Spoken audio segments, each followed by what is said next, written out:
All right, looks like we're live. Welcome back to the Trial and Error podcast. It's me and Fearless. Today's episode, I'm gonna dump my brain out on y'all, and Dump, it's gonna be dump it, market, it's gonna be dump market, it. it's gonna be marketing stuff, and it's basically the myths that I've learned over the 12 years I've been doing this that are keeping a lot of businesses broke. And I am the walking petri dish on this one because I'm the one who's been testing it out on myself. So I'm gonna be dropping a lot of my marketing knowledge. I'm gonna be talking about a book that I think everybody who owns a business needs to read, and I will do that after the intro. So let me go ahead and roll that, and then we're gonna get into this thing. Hey yo. Right.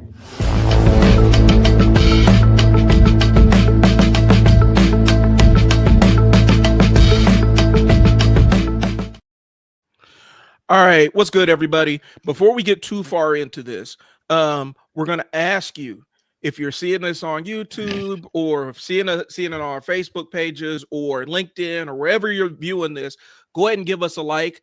And if you're on YouTube, specifically subscribe to the channel so that we can know that we're reaching the right audience and you can be well aware of when we drop new episodes. So that's what we got.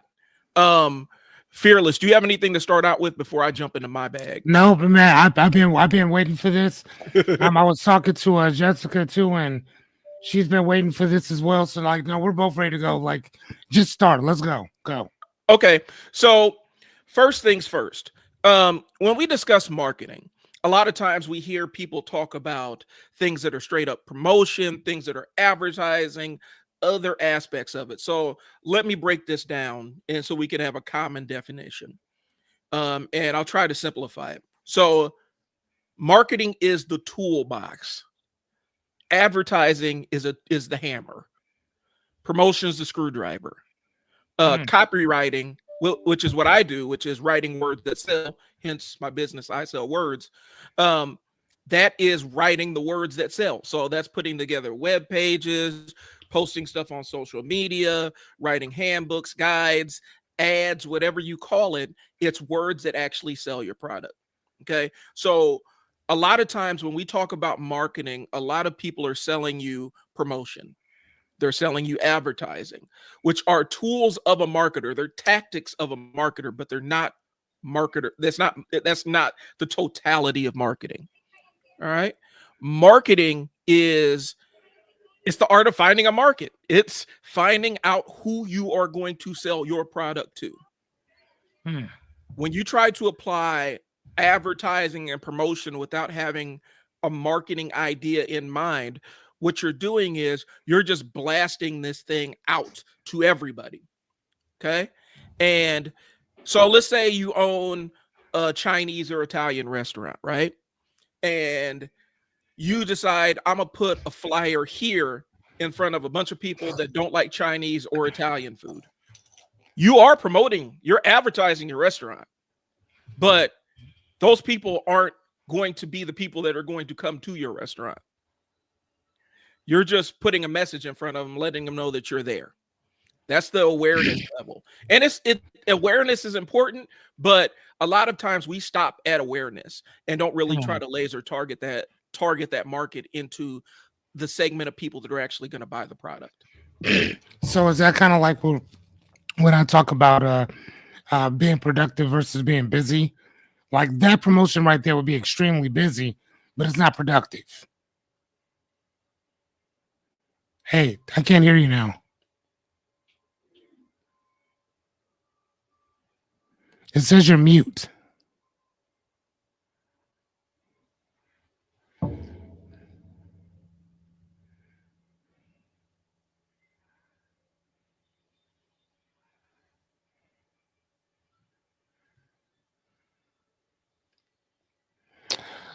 Give my guy a second, ladies and gentlemen. He is having a technical difficulty at the time, and that's a great thing about trial and error is that when you mess up, it will be live.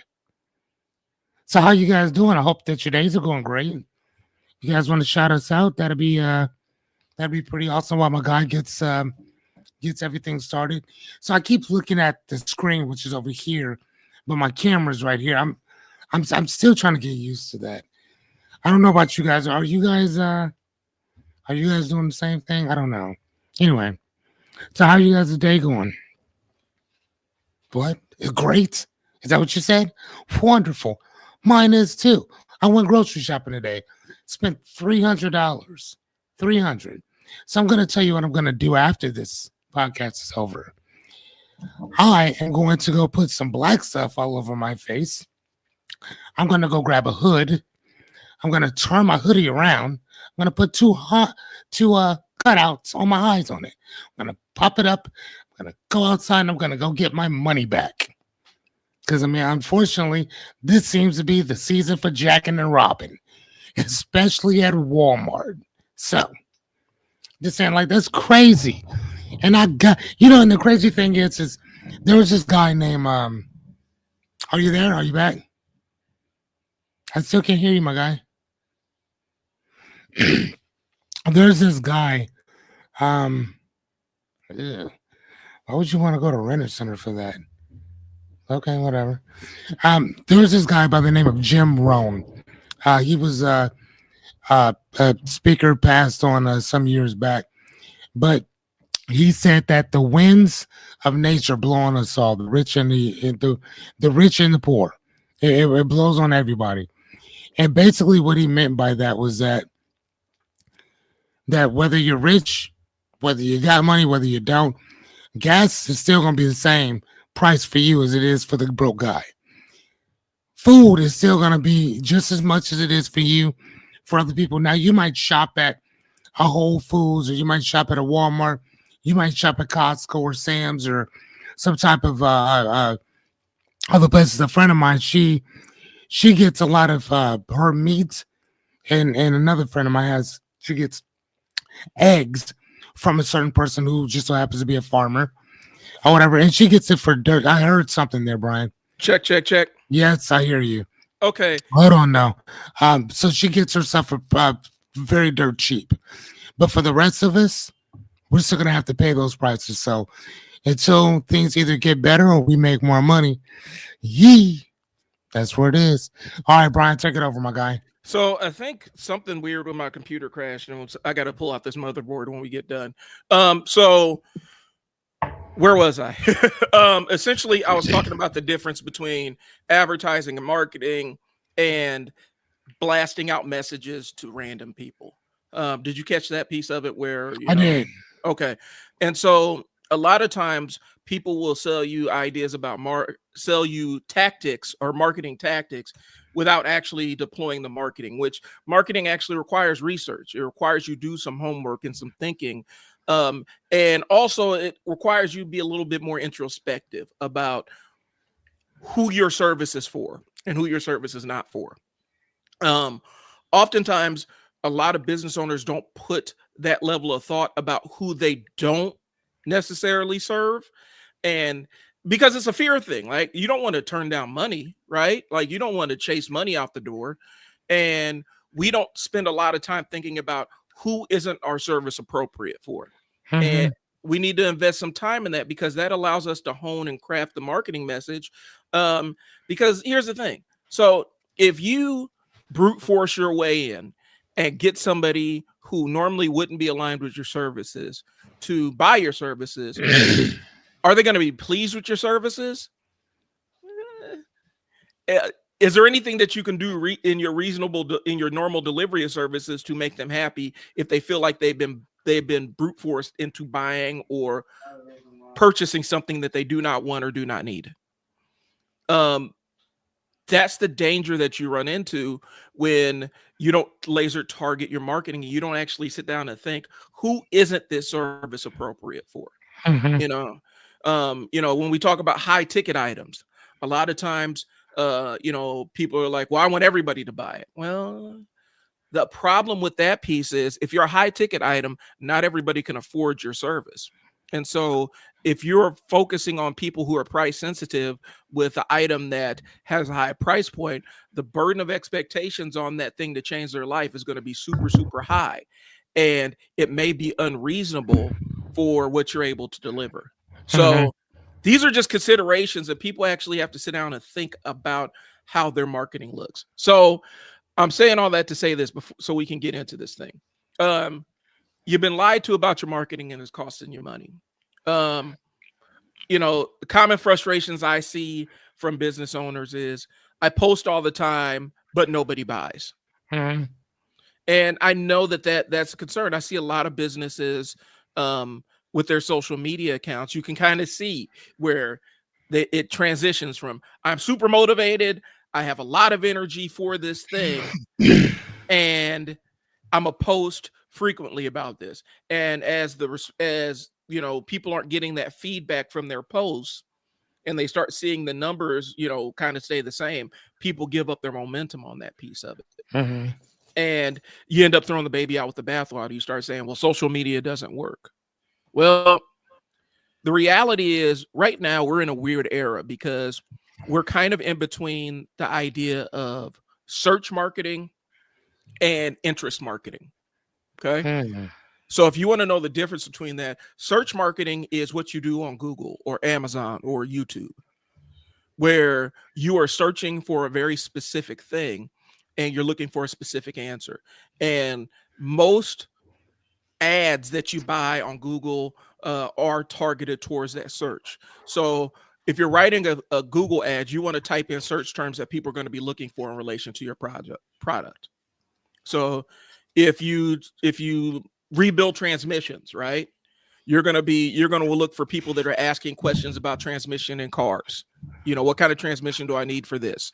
How do I replace my transmission? How much does it cost to replace a transmission?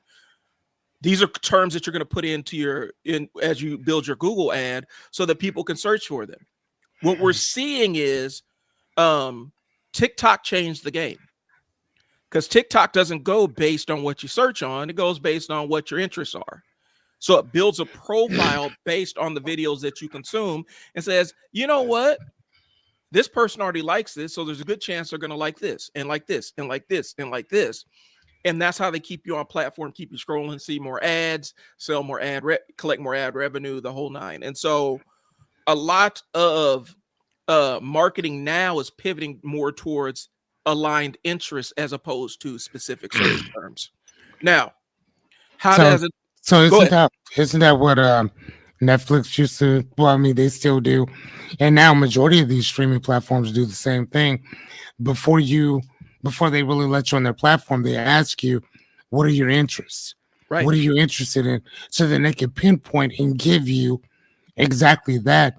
One of the things that one show that I liked was what was the one with Kevin Spacey and the other chick? I forgot her name. It was on House of Cards. House of Cards. Oh my God, that was one of my favorite shows. And the great thing that I liked about House of Cards is that they knew that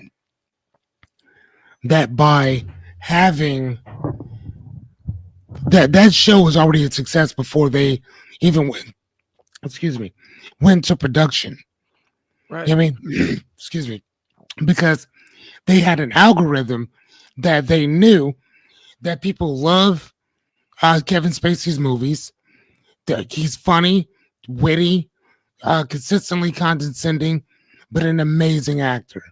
So most people are going to watch anything that he's on, right? We know that. Right. And so if he takes on a role like this, people are going to take notice. They're going to watch it, right? So I totally understand what you're saying about that. Now, TikTok, I'm not really a fan of it myself. And the reason why I wasn't really a fan of TikTok, and still kind of not, is because of what you just said. And again, it's not just TikTok, it's Instagram. It's now YouTube doing the same things with the shorts, with the reels. It's a line to keep your interest and keep you strolling. And like I talk about on my podcast, I'm Ags Fearless, a shameful plug, is that, dude, like, I love watching Instagram models. I love watching them cheeks clapping. But the problem is that I'm busy doing that, but I'm not productive doing that. So then I have to fall back myself and get back to work. So kind of like what you're talking about. I mean, that's a long way of going around it, but yeah. But the search versus the interest piece, that makes a lot of sense. Netflix does that now, and Paramount Plus does that. HBO or Max now does all that. Everybody's doing that Right. now. And again, I think that they took that model from Netflix. That could be true. You know what I mean? At least I think so. So, And it's one of those things where here's the benefit for them really focusing on the interest side of things, right? Like YouTube, their job is to try to keep you on platform so that you can consume more ads and then inject into the videos.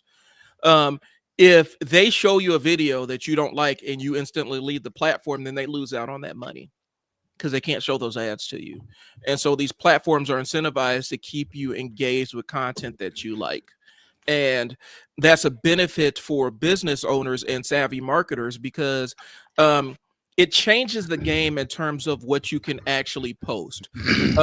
More times than not, a lot of business owners, the thing that they'll do is they'll start posting on social media and it's nothing but ads for their service, right? mhm. And people kind of peep that. And more times than not, people skip past commercials, right? I mean, that's just what happens. We're programmed to skip commercials now.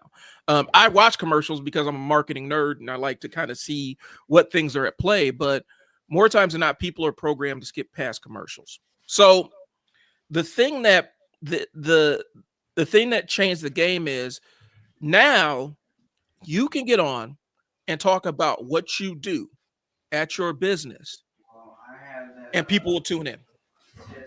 It's crazy. I look at some of the stuff I watch, like just scrolling through Facebook. Like I'll sit there and watch some guy with a hydraulic press crushing things. Mhm. I don't know why I'm engaged in that. I watch woodworking videos. I watch a lot of automotive channels where people are rebuilding engines and stuff. I hate working on cars. Do I you know watch Rich Rebuilds? Yeah. Yeah, I love him. I love his channel. Love And, his channel. and the benefit for a lot of business owners is you can get out and you can jump out here and show basically more or less what your talent is or what you're selling. You could show what your skills are, specifically if you're providing a service, personal training or thing. You could show what you know and attract clients that way. Establish yourself as an expert in the space as opposed to just posting ads for what you do. The reason why I have this book up or whatever, and now again, I figured out how to do all that now myself. I mean, at one time I had to be like, Brian, could you show me? Now I just say I just do it myself. So this book is written by E.M. Forster. The Time Stops, and I remember reading this book about cadence. So probably about 10 years ago, probably about 9-10 years ago, and this book was written in 1909, I believe. And the premise of the book is that there's this futuristic society, kind of like where we are now, where everything is online. You don't have to leave your house. Basically, everybody lives in these pods. When you talk to people, you FaceTime them or you Zoom, whatever that would be at that time. Your food is just kind of brought to you by something or someone outside of you. Whenever there's a course, whenever there's a class, you do it inside your house, right on that computer type thing. Again, you got to remember, this was written in 1909. 1909. So how is it that this man knew what was coming? This whole doomsday strolling thing that we got going on. This whole thing of people not even being able to focus on anything else because they're wanting to watch something on TV or they have to get to work. And even work was done remotely. Nobody ever had to leave their houses. Nobody ever had to leave their pods. And again, you know me, I'm the book guy. So Right. I remember reading this and I was just thinking like, man, this is crazy. And that was 10 years ago. So when I look at what's going on today, a lot of these books, they will show you what the future is going to look like. And this shit here was grim. Grim. I'm going to tell you one more thing before I let you continue. Okay. when I smoked, I used to wish that cigarettes would be made illegal because then I would have to stop. I'm not gonna lie to you. I cannot wait for the day that we have no more internet and you have to get out of the house. You gotta go do something else. You know what the original internet is? What's up? What is it? Yeah. The original internet. The original the original entertainment was reading and getting out there and talking to people. That was your entertainment. Getting out there and talking to people. But I'm sorry, but again, this is still apropos because it's all about marketing. It's about talking to people. It's about interacting with people. Again, whether you're just being extremely busy or proactive, or that brand awareness, however it may work. Tony Robbins, I remember reading his book, but listening to his books on tape, and he said that I would have to go to all these places. I would just go to all these different places. Hey, do you need a speaker? Hey, do you need a speaker? Hey, do you need a speaker? That's all he would do. He would drive around all of California asking people, hey, do you need me to come and speak, or do you want me to come and speak? He said, I would speak at churches. I will go to schools. I will go anywhere that somebody will let me come to. Right? Now, nowadays, you don't have to do all that. But because you don't have to do that, I think it becomes harder because you have so many other people to contend with. It was one thing when it was just Tony Robbins. Right. It was one thing when it was just Les Brown. It was one thing when it was just these individuals, Zig Ziglar, Jim Rohn, the greats, Earl Nightingale. You know what I'm saying? It was one thing when it was just them. But today, it's not just them. Everybody and their motherfucking mama is a motivational speaker. Yeah. Everybody and their mama is an expert. How is it that you never find anybody who's a student of anything? Everybody's an expert at this. Everybody's an expert at that. Right. Everybody focuses on this. And I always tell people when they ask me, like, what is it that you do? And I remember reading this book here, which kind of helped me, which is Book Yourself Solid. And one of the things that he talked about in that book was that whatever your service is or whatever your product is, it needs to solve a problem. So instead of telling people, this is what I do, why don't you ask? So I ask people, have you ever had something that you wanted to do and you talked yourself out of doing it? Yeah, all the time. How often do you do that? Constantly. How long have you been doing that? Years. That's what I do. Right. Simple. I don't got to sell it. You sold it. Yeah. I ask a simple question. How many times do you talk yourself out of doing what you want to do? Well, I do that often. Okay, cool. How long have you been doing that, man? Shit, most of my life. Right. That's what I do. That's the problem I solve. I'm going to talk you into doing all these things. And as we're doing all this stuff, we're going to build your credit. Now, we're going to build your confidence up while we're doing it. That's what I do. Right? At the end of the day, and again, it might take you a little bit of time to get to that point where you can tell a person, hey, this is who I am. This is what I do. But I think that once you get there, and then the other follow-up part of that is, how do you do that? Well, I help people change their perspectives. And now we can get into all the other stuff. Right. But if I only got 30 seconds with you, I need to make sure that you remember what I said to you. Right? And you're going to remember that because of the question that I asked you. Because we had a conversation. And I mean, isn't that really what marketing is? I mean, please correct me if I'm wrong. You are technically the expert. I mean, you actually are. Yeah. But is that really what it is? Is it a thing of not only showing me what it is, but how can it help me? Right. And so a lot of times a lot of it is the psychology and the soft side of things, of how humans interact. And it actually does lead into my next point is one of the misconceptions is, and as business owners we have it is, This stuff is all based on logic. Mhm.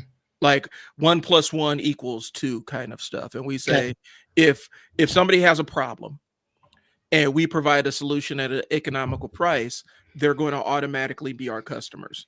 Mhm. And that discounts the fact that, and now I'm about to kind of go off subject, but I'm still Yeah, on go ahead, subject. man. We got some time. Go ahead. There is no such thing as a completely and totally rational human being who doesn't have some kind of brain injury.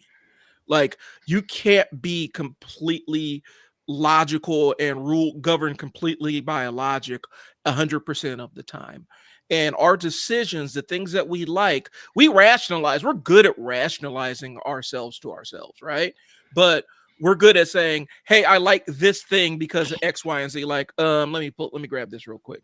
So this is one of my workhorse. This is one of my workhorse cameras, right? It's a Sony E mount. It's an older one, crop sensor A6500, right? I like that camera because I have a bunch of E mount lenses. Sony was early to the game with mirrorless cameras, so I can get a smaller camera. The sensor sample stuff and 6K and down samples to 4K. Here's the thing: I bought the camera because it looked cool and it was small. All the other specs and everything are great, but the reality is I like that camera and I bought it because I liked it. And a lot of times we make the mistake, as advertisers, as marketers, as business owners, we assume, one, there's two deadly assumptions. One, we assume that people are governed by logic, right? And we don't appeal to the human side of the decision-making process, the illogical side, the emotional side. We don't appeal to that, right? And a lot of times our logic is kind of governed by our emotions. So we don't appeal to that specific thing. We make a mistake with that and we assume that, oh man, well, I have the best product on the market, so it only makes sense. It's only simple mathematics that they come to me. And that's not how it is. We ignore that side of it. And so that is a mistake. And so that's where we go into the conversation I'm going to have about the book that I think all business owners should read. Now, another mistake that business owners make is you view marketing as this thing that's external to your business, this outside thing, this other separate system of things, right? The most successful businesses when it comes to marketing are the ones that kind of view their marketing from this perspective. So say you are a dentist, right? You're not a dentist. Your job is to market dental services to people that need them. And when you make that switch, you start thinking like the customer as opposed to being trapped in your own head as the provider. So a lot of business owners don't, they view marketing as this external thing that's just done to them, as opposed to it being everything your business is. It's how, if you own a brick and mortar, it's how your staff greets people when they come in the door. Yep. That's marketing. It's whether, the pop machine works or if it's always broken. That's marketing. Or if there's water in the refrigerator, if there's enough coffee in the pot and this and the other. Yeah, I got you. So it's everything about your business that is forward facing to the public. That is marketing. It's not just posting things on social media. It's not just hanging flyers and stuff like that. And I do want to touch on one more thing. A lot of the old stuff is the stuff that the best marketers are still doing. They just incorporate the new stuff. So sending out email, sending out snail mail, sending out solid mail to people, writing thank you notes and sending them to people. The best marketers are still doing this stuff. They're doing it and giving it a personal touch. So digital hasn't completely replaced the physical world of marketing. It's just added new tools to the toolkit. And so, a lot of times people are like, oh, well, why do you need mailers? Nobody gets mail anymore. Well, there's a huge population in this country that still goes to the mailbox. And and mail marketing marketing through mail is still one of the biggest dogs out there. Like you could still make a lot of money doing it, but people act like just because we have email and digital stuff that we can forget the stuff that's worked, and that's not true. So, Right. so I mean, go ahead. I was going to say that now. I agree with you because I think that even when you grab stuff from the no, and I've actually read some of these things in some of these studies before about emails. And again, anytime you sign up for something, you got to give them your email. Right. So email is always in use. That's probably the one thing for the most part that you're going to keep more than your phone number. Right. You know, your phone number might come and go, but your email address, for the most part, will usually stay there. Right. And here's the thing. This is how important emails are. This is how important mail and email and contact lists are, right? And we talked about this before, bro.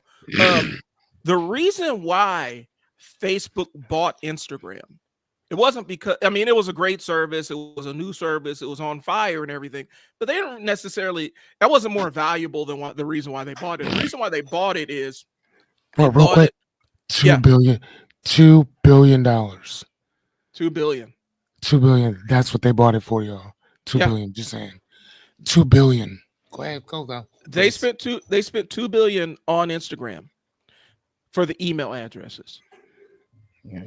I did not know that. Yeah. Wow. That's what that took. Wow. Because it lets email addresses. It lets them reach more people, bro. It lets them reach more people. It lets them build profiles, more social profiles of people, and that allows them to expand their marketing efforts because now they can target more ads to those people. Mm-hmm. And so it increased their value because it gave them more people to reach. That was the most important thing. And so when you run a business, a lot of times your mailing list is gold. That's the most important piece of your business, because if you're stuck, like some storm comes down and knocks down everything, you destroy all your systems. If you have your mailing list, when you get rebuilt, you could just send out an email, hey, this is our new location. Mm-hmm. If you don't have that, you got to go through the process of reacquiring all those customers all over again. Right. I'm gonna talk about the entire process of building a mailing list and stuff like that, but I do want to jump into some of the meat of what we're talking about here. So the organic myth, or people think that organic marketing isn't enough, and the game is changing a little bit because the cost of buying a paid media, buying ads on Facebook, buying ads on Google, that price has been going up. So where I could just spend $5 or $10 on an ad in 2017 and make $2,000 or $3,000, which we did, you can't do that anymore. It costs more money. And now people see it as an ad and they'll block it or move past it. The power of the organic side, and I can attest to this. When you do organic, that means that people are organically finding you through whatever platform they're on. And we weren't selling ads, like we weren't designing. So the thing, and this is the example I'm using. So me and my business partner, Mo, we sat down and we had recorded all these trainings about how to dribble and stuff and how to shoot, for basketball players. And initially it was those things were going to be sold. Like we were going to sell them. Bundle them together and sell them as digital products. And I realized that our social media wasn't growing the way we wanted it to on YouTube. And so I said, what if I made one of these things free and then clipped it and started posting the clips? We started getting calls based on people seeing that. And so I said, so what if I just take all of the trainings, clip them, and post them for free? And our YouTube account tripled based on me doing that. And that was about 3 months ago. Oh, wow. And we get calls because people have said, hey, I heard your podcast. I saw your training. How do I get my kid involved? That's the power of organic, because we don't have to do an ad telling people how great we are. I mean, it helps, but we don't have to do an ad telling people how great we are. They can log on and see, oh, these drills actually work. These tips actually work. This is a competent person I think I want my kid trained by them. We established that, and we bridged a lot of trust gaps that most people normally have because we're actually showing our work.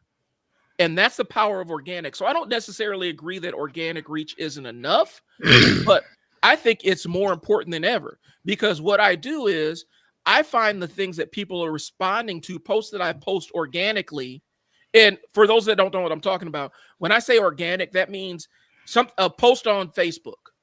A paid post is something that I boost on Facebook. Okay. So what can you do with that?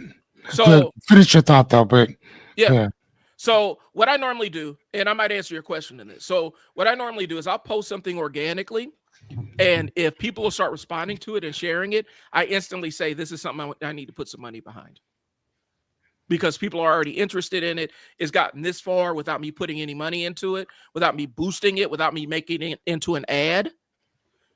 It's already doing the work. So if I put money behind it, it's going to give me a better reach because people are already responding to it. So on Facebook, when you boost a post, basically you're making your post into an ad. So a lot of times we discount this organic stuff just because people aren't responding to it. And a lot of times the problem is you're not making stuff that they can respond to. You're not making information that they find useful. You're just talking about what your service is and how they can buy it. Give them something they can use. Give them a tip. Tell them how they can make their lives easier. Give them something of value and they will respond to you. But if you're just out here, just every organic post is buy from me, buy from me, buy from me, you're not providing anything. Your job as a marketer is either to inform or entertain or both. You know, people are entertained watching people cook food and learning how to cook different meals. So if you run a restaurant, a camera showing how you prepare a specific dish from ingredients to plating for the table, that is very interesting to somebody. And that interest is valuable enough to get them to follow you. But if all you're saying is come buy my delicious food, eventually people are going to tune you out. Does that make sense? Mm-hmm. So when we're creating these things, organic is extraordinarily powerful and it's actually delivering a little bit better than paid. And when you combine the two things, now you have a juggernaut that's going forward. So a lot of times people don't want to invest that time. And I've realized this as a business owner. Fearless, you can attest to this too. Either you're going to pay equity one way or the other. You're going to pay cash equity, or you're going to play sweat equity. Or sweat, you're right. And you got to figure out which one you want to invest in. If you don't have a lot of money, then you got to put in the sweat equity, which means sometimes you're going to have to turn on your camera and show people how you do what you do. That part. One of the big things is, and I saw this, and I think I mentioned it last week. I was watching, I don't know if y'all watch Gary Vee, but I have friends that don't like him, but Gary Vee be giving some jewels out there. One of the things he mentioned, and he was at some live event. He pointed out this lady in China who is doing what is called social shopping. And it's more or less like QVC on the internet, like QVC Home Shopping Network, but it's on the internet. He showed this lady in China. She made $8 million in 2 seconds. And all she did was just get on there, show what she had to sell to her audience of people and allow them to buy it. That is kind of the new world. So if you can capture people's interests, you're going to have an unlimited opportunity to sell to them. So I'm going off multiple tangents because I'm trying to prep before I jump into this thing. So here's the thing, and I totally get that. I think that for me, my only reserve from that, I mean, being a life coach and philosopher or whatever. So I think a little bit differently. So if I hear somebody say that somebody turned on the camera and they made $8 million in 8.7 seconds or something like that, the first thing that I'm thinking is, how much time did this woman put into any of that stuff before she was able to get online and then do that? That would almost be like somebody telling me that one of the Kardashians had launched their product and then it sold $15 million in the first 2 hours or something like that, right? Right. First and foremost, it's a Kardashian. They already have a net worth of over $1 billion some dollars now. So, and that would be different if Kim was some chick named Tracy who lived 2 doors down from me. Nobody had ever seen her before. And she was selling mice for computers Right. and whatever. She clicks the button, turns on the camera, and now she sold 15 million things or whatever. I can understand something like that. But again, I think that there has to be some type of context with that because, again, it's kind of like that whole fear of missing out type stuff because you think that, well, shit, I need to be doing that. That's where I need to be. And it's like, no, not whatsoever. So I think that and again, I'm talking about for myself. I think that is a huge injustice for someone like Gary Vee to get out there and to say that, well, this person turned their camera on and sold this stuff and sold $8 million in a couple seconds. It's like, dude, give the rest of the fucking story. Well, Don't he just cherry pick that shit. He did. I'm giving you the highlights of it. So I was gonna go. Yeah, we gotta give that because, like, when I tell the story of Maxie Filer becoming a California a lawyer in California, that the bar exam is the highest in America. California has the highest bar exam, or the hardest in America, right? So when I tell his story, I tell him it took him 25 years and 48 tries to pass that test. Not the fact that he just took it a bunch of times. No, exact. Boom. And in 1991, he finally, after 25 years, passed that thing. You know what I mean? So for me, that's more of a thing that anybody could do that. That's like, I'll give you one more, I'm going to make one more point. It's like Bud going in and telling people, man, you can do anything if you set your mind to it. Not everybody can be the world champion in boxing. Do you know how many people never got that shot that were amazing? Same shit with basketball. Same thing at football. So again, I mean, we victoriously celebrate the people that we know their names. But what about them people that you don't know their names that were better than Michael Jordan, that would have beat Bud on his best day, or any of these dudes on their best day? You know what I mean? So I think that, like, I think we have to be very careful on. And again, I'm not just saying just about this story. I'm talking about all of them. Jessica and I were talking about that before. Like, man, like they really should give more content on or context on some of these things because it's making people feel that they're inadequate. Yeah. You know what I'm saying? So I mean, go ahead though, bro. So the context was like a 40-minute conversation. Basically, he's talking about social shopping. This lady was a business owner who went on, because in China it's a lot more advanced than it is over here. Oh my God, yes. In that specific, yes, it is. In that specific area. Is. So she was a business owner. She went on this social shopping platform, which is basically like the home shopping network on the internet. And she was able to have a monster day because she brought her product on. People, 1 billion people saw her product, and they took an action. And so he was using, and he scaled it down. He said, so if you're selling trading cards or whatnot, here's this Whatnot app. And basically it's an American version of that. And if you own, a collectibles company or whatever, flower shops, anything where it's something that somebody needs, collectibles or something somebody wants to possess that is unique. Basically it allows people, and he's talking about, you can go on there and it's like people, make an extra 2,000 or 3,000, 4,000, 5,000 as business owners logging on to this app. And he's talking about on the highest end, and China's way ahead of us in terms of that. Correct. In terms of using that social platform. But he's basically talking about the opportunity for business owners that we don't know about. And you get on there and you're basically live selling your stuff.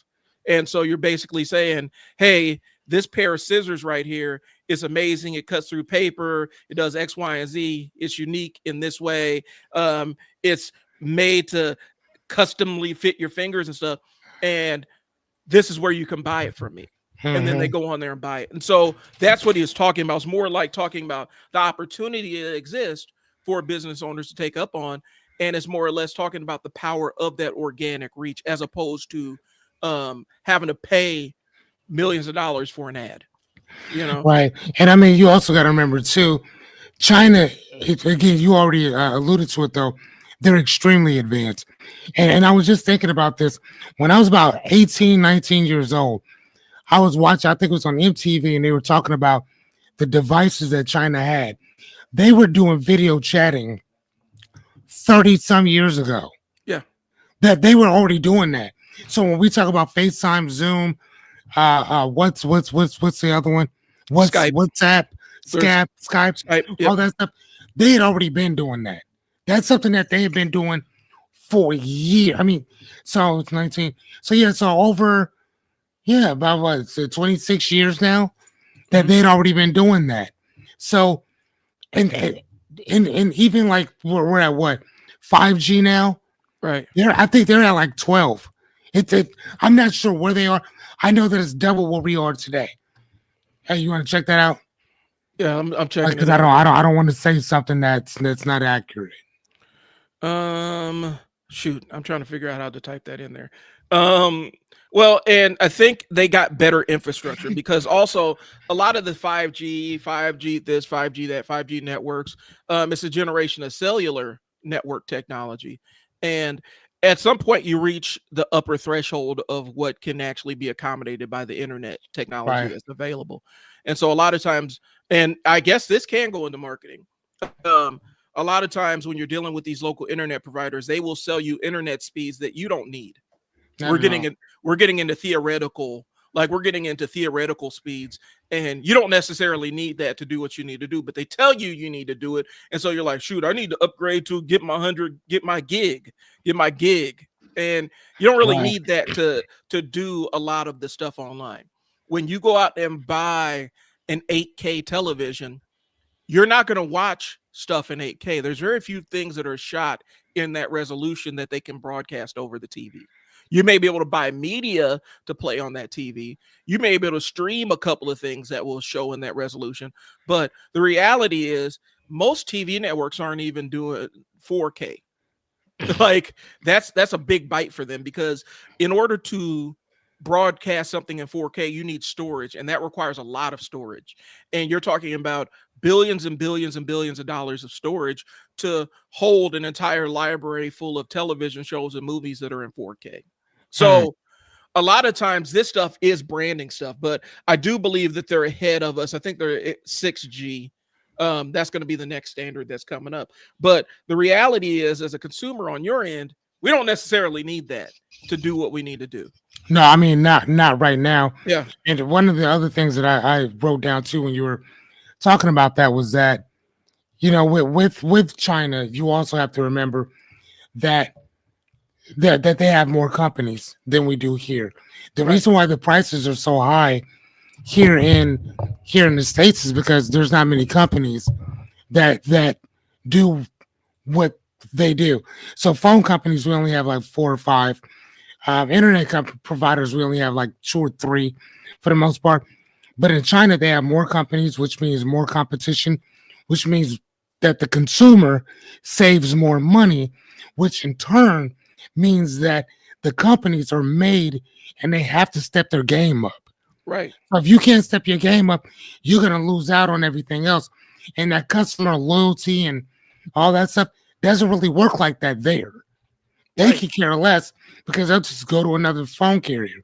Hence, that's the reason why how much they pay for their phones are nowhere near what we pay for ours.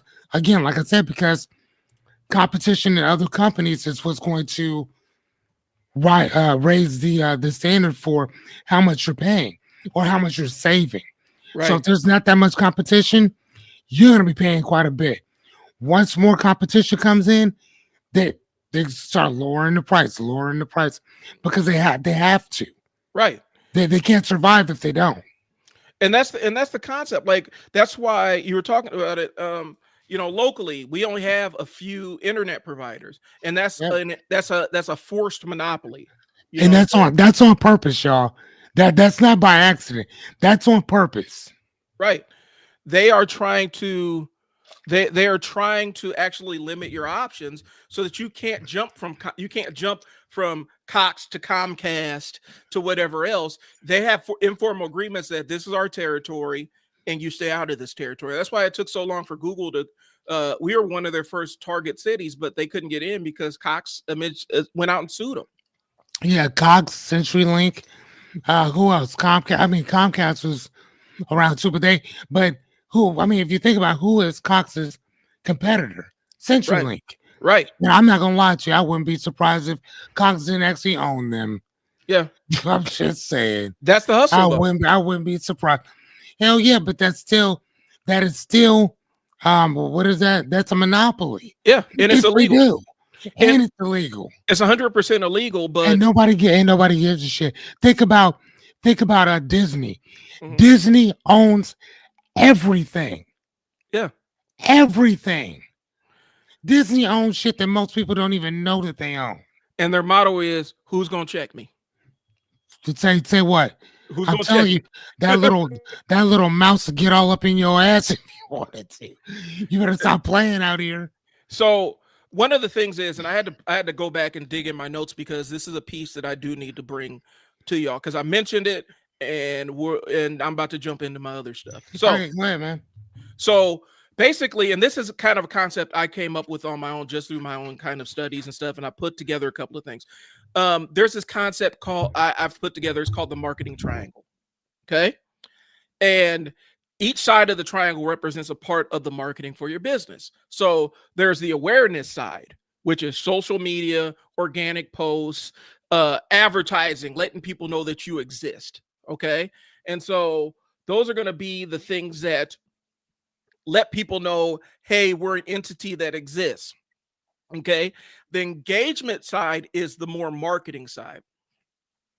Getting people who are interested in your specific product or service to engage with you, to like your stuff, to share, to walk into the store, to visit your website. Now we're getting into the engagement side of things. Do you have a model for this, like that we could see? I don't have a model. It's all written out. But I'll draw. That's a prompt for me to get a visual model. Yeah, because I mean, ever since you showed me how to do the Google edits and the Google slides, yeah, boy, I knock these things out, man. I got a slideshow for the next thing, but it's still okay. Okay. And then so you got your awareness, you got your engagement, and now's your conversion. This is actual taking you from an interested prospect to a buyer. Okay, and so if your marketing isn't producing different aspects of it, like you're not getting enough traffic, you're not getting enough people that know about you or coming into you, that normally means that your awareness is slacking, right? If you post stuff on social media and nobody engages with it, nobody asks any questions about it, nobody likes your stuff, nobody shares, nobody does any of the stuff that we normally do on social media to show that we're interested, that's an engagement piece. And if you're not making enough money, you got plenty of sales and not making, or you got plenty of interest and lots of people are coming in the door, lots of people are asking about you, talking about you, but you're not making any sales, your conversion's messed up. That means you need to set up some systems so that you can transfer people from potential clients to buyers. And so that's how I view things. And so when I sit down and assess a client's marketing, I look and say, what are your goals? Well, we're not selling enough. Okay, what is your follow-up system? What do you do to take somebody on that journey from somebody who's just interested in your product to somebody who's buying your product? We need to look at your conversion strategy. Okay, and so these are it's the marketing triangle. So that's a prompt for me. I'll go ahead and get that together so that we can have visuals to look at with that stuff. Yeah, please do. Because I don't know about the rest of everybody, but I love a visual. All right. So the book I recommend for every business owner is called Cashvertising by Drew Eric Whitman. And I'm going to try to get it on the screen here. Ooh, they done changed how this looks. Share screen. Where we at? Cat. Oh, that's not it. Where we at? There we go.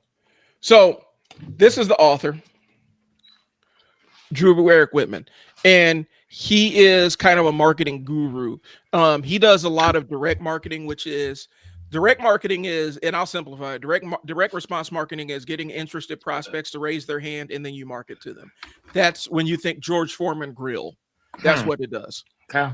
Because the raising your hand part back in the days, the raising your hand part of the George Foreman infomercial was get on the phone, call. That's you're raising your hand and interested in it. Juice Man Juicer, those kind of things. That is direct response marketing. It's made to elicit a response, and they directly respond by buying your product or asking more about it. Like QVC did. Yeah, that's exactly what it is. Yeah, okay. So Cashvertising is the first book I've read from him. I've gone through his other ones, but this is the one that I always go back to. I take notes. I have a digital version of it. And I make my notes, based on, highlight stuff and all that other stuff. This book is amazing. And one of the things that it taught me, as a copywriter is how to invoke human emotion when I am writing it to touch on the things that touch on the reasons why people want to buy. So I strongly suggest you look at Drew Eric Whitman. He has plenty of stuff online, but the book I go to is this one, Cashvertising. Okay. So let me close that out and get into I just bought it. Okay. Perfect. I mean, bro, you know me though. Yeah. If you tell me something, I'm done. It's done. I got it. No problem. So, and we're going to be switching between slideshow and then just me kind of talking here. Okay, perfect. Good. So first things first, one of the concepts he talks about in Cashvertising is one of the core concepts is what he calls the Life Force 8. These are 8 key things that encourage people to buy. Okay. So we'll present that here.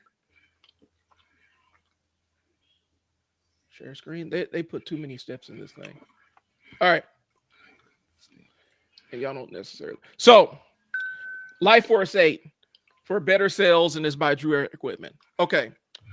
Number 1 is enjoy, and I'm going to go through them, then I'm going to go through them. So, I'm going to list them all, then I'm going to go through them. So, number 1 is survival or enjoyment of life or life extension, right? These are core human drives. Number 2, enjoyment of food and beverages. Number 3, freedom from fear or pain or danger. Number 4, sexual companionship. Number 5, comfortable living conditions. Number 6, to be superior and keeping up with the Joneses. 7 is care and protection of loved ones. And 8 is social approval. These are intrinsic drives that human beings have. Now, there's another list that he has, which are ones that we learn. So these are things we're born with, and then there's another list of things we learn. Man, my guy, you have to send me this. Like, how many slides do you have here? What is this? 10, 15? Like what? 10. It's just 10 for right now. All right, perfect, my guy. I'm gonna need you to send me this when we're done, cause okay, I'm gonna need to study this, my guy. Okay. All right, hold on, before you go, because I just want to see him. Okay, okay. So what does it mean by comfortable living conditions? Like, what does that mean? Oh yeah, we're going into that. So comfortable living. Okay. I got you. Yeah, comfortable living conditions. I'll skip ahead a little bit, but then I'm come back number. No, fuck him. Sorry, okay. Man. Just go. Okay. So, survival, enjoyment of life, and life extension. Right. So that's the first one. This is going to be medication, health foods. Right. Exercise equipment. Insurance. The reason why car commercials show the safety crash test results.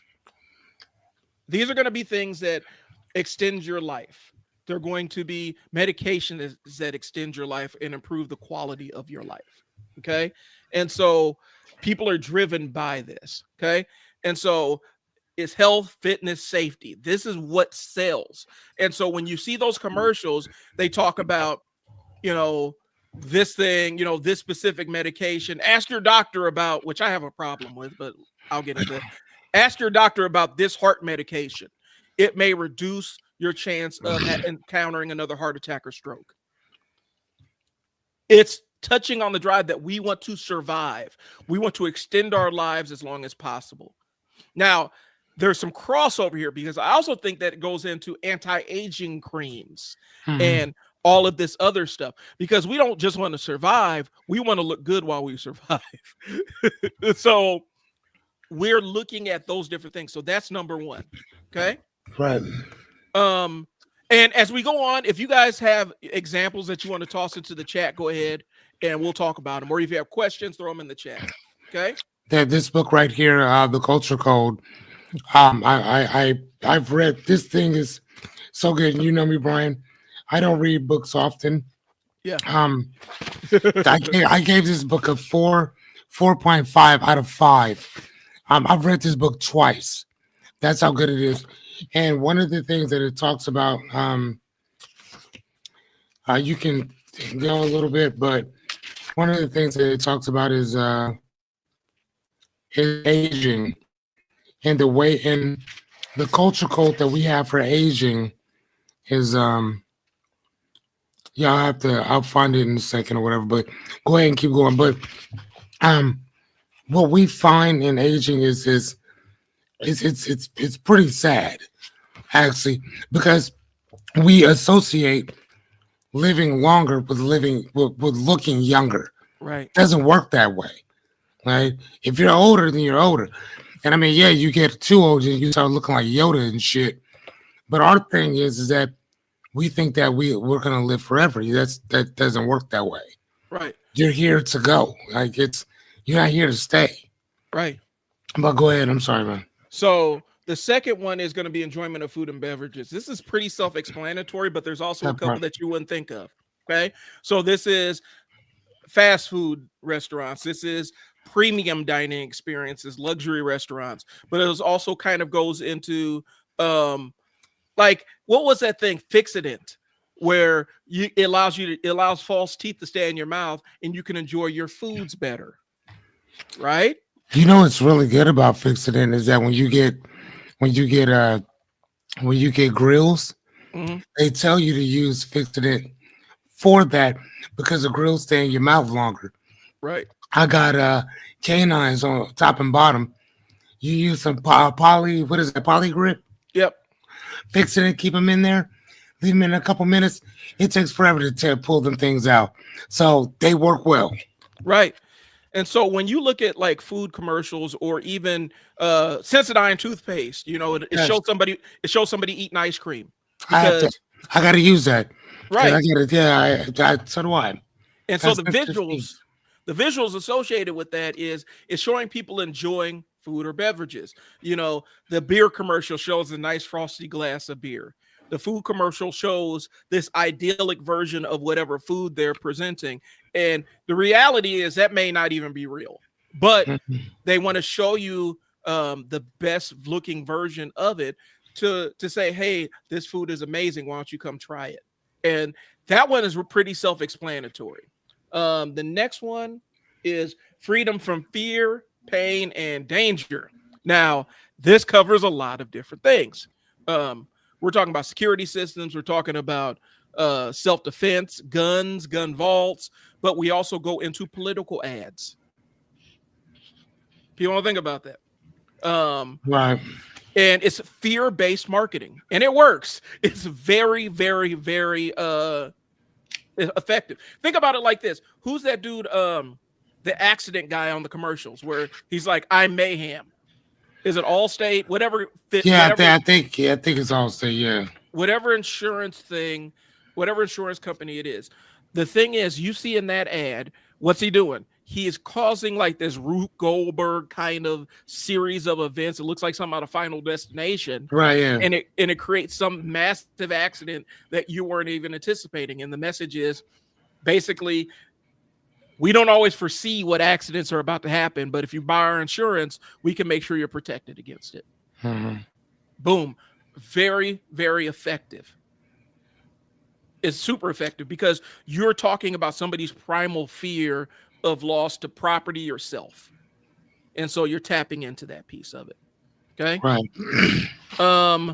Number 4, sexual companionship. Okay. This is of course you're going to Tinder, Bumble, and all the other stuff, but it also is why selling gym memberships. It's also selling gym equipment, weight loss stuff, anything that's going to make you attractive to the people that you want to attract. Car ads, you know what I'm saying? All this stuff ties into it, and these are things that are going to make you attract the kind of people that you want to attract. Right. So dating websites, beard products, cosmetic surgery, all these different things so that you can be more attractive to yourself and then to others. That's a drive that we don't want to spend a lot of time on, but look at all the bra ads, look at all the boner pills that you see selling on TV. You know, they're bringing Frank Thomas to talk about this fake testosterone pill. And what do they show? Middle-aged guys and their younger-ish wives saying thank you because now you boost this testosterone and we have a satisfying sex life. These all play into each other. And Correct. so this is a strong core drive. And you'll be surprised where it pops up. And I'm going to just mention this. You're going to see a ton of crossover.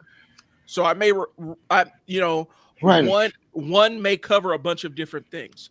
So going into sexual companionship, like the book is talking about, like you're talking about in this the culture code. Do you know what Americans associate sex with? Well, Violence. yep. Like that we associate sex with violence, and one of the things that I was kind of looking at was this particular part with the American culture code for youth is mask. And it says that the evidence is that the youth mask connection is everywhere in our culture. Plastic surgery literally pulls our faces tight from around our skulls as though we were putting on rubber masks. Botox freezes our facial muscles into a mask-like continence. And then you can even buy anti-aging masks to remove wrinkles and beautify the skin. In fact, our impression of physical beauty is often related to the face, head, skin, and hair. And that's usually how we look at certain things. And then when it says that Paul Newman looks great at age 80, what we're actually saying is that he's done an excellent job of masking his age. And I wanted to read this quick little thing right here that you can do your thing. So it says that in many other cultures are not nearly as fascinated with youth as we are here in America. Hindu Indians believe that there are 4 distinct stages of a young individual's life.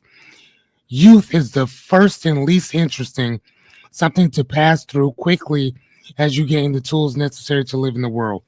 The next stage is maturity, is when you have children, make money, achieve success. The third stage is detachment. Here you take a couple steps back from the rat race, choosing to instead to read, explore philosophy, and whatever else you choose to do.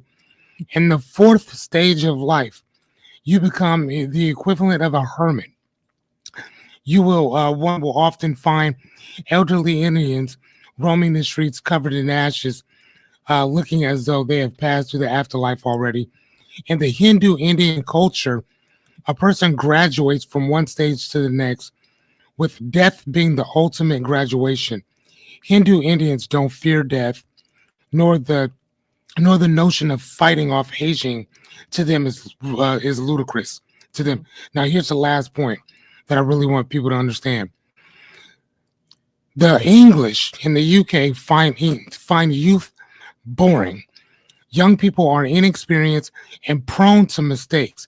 The English regard young people as children who must be tolerated. Where Americans glorify the vitality and verve of youth, the English glorify the same qualities in their eccentrics. A key tension in England is the one between detachment and eccentricity. And basically what that's saying is that while the culture practices detachment, it revels and the other side of the axis, which basically means that we are consistently trying to stay young, trying to be young, trying to go work out, trying to do this, that, and the other. And it's like, dude, you're trying to prolong death. It's something that's inevitable.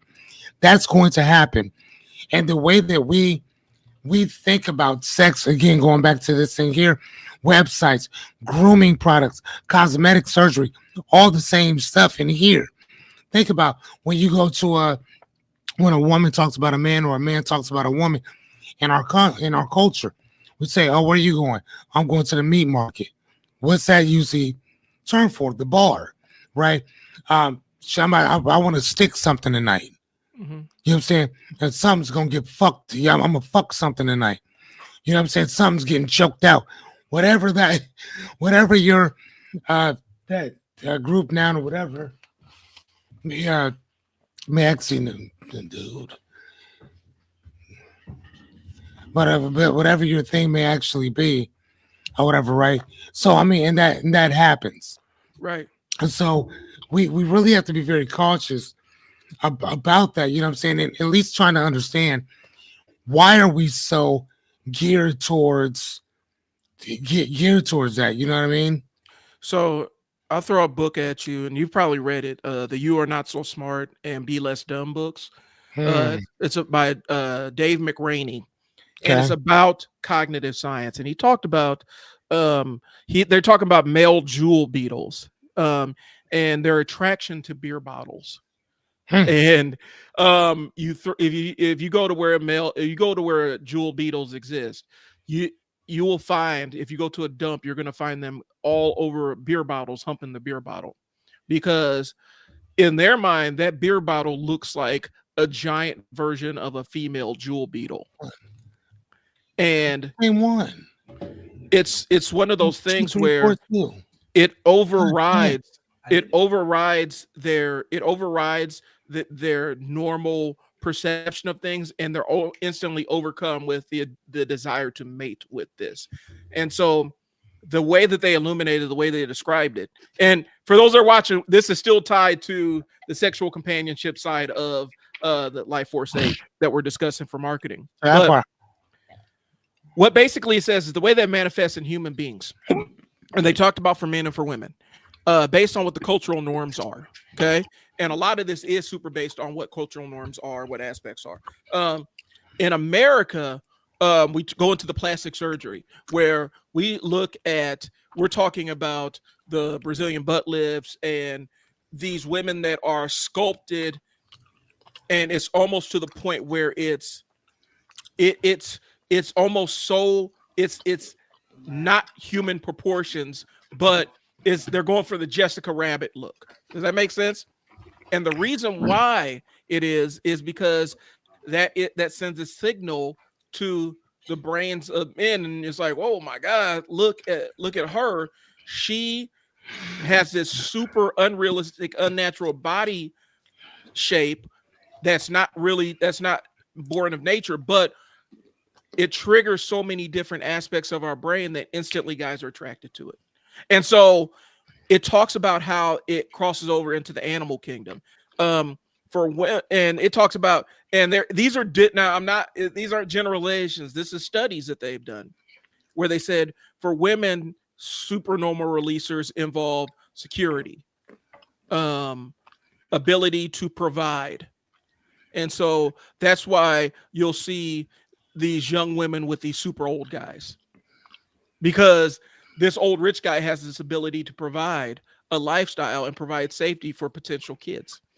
So I'm saying all that to say this: what you're talking about is supernormal releasers, and it's a maladaptive trait, right? So when we talk about sex and violence and everything, that's a byproduct of a patriarchal society that we're in, but it also goes into how disconnected from rational thought we become when it comes to sex a lot of times, and what we're attracted to, So, but it's supernormal releasers, supernormal stimuli, supernormal releasers. There's an entire section of the book that talks about the beetles mating with the bottles and why we go for enhanced versions of men and women, and even the big muscle guy, the big huge, muscular muscle man. That's a male fantasy. You know what I'm saying? That's Oh, not really? necessarily, yeah, that's a male fantasy that we attribute to women. And it doesn't exactly align with what women find attractive in most cases. Now, sometimes it does, because there's no, you can't do broad brushstrokes, right? But that's the comic book superhero physique. A lot of times is a male fantasy that we attribute to women. So I'm saying all that to say this: when we start talking about, and this one, you got to be careful. You're right. You have to be careful with this specific version, this specific marketing aspect of the Life Force 8, because it can lead down some very, very dark paths where you start seeing, somebody like Little Kim, who constantly, for years and years, was constantly going under the knife to achieve this ideal of what she had in her head of what a woman is supposed to look like. You're starting to get into mental things and maladaptive kind of stuff. I'm not a therapist, but that's what that is. So the sexual companionship piece, that's a slippery slope when you start writing ads for that. But it's also a very powerful incentive to get people to buy, because people will pay $20,000, $30,000, $40,000 for plastic surgery.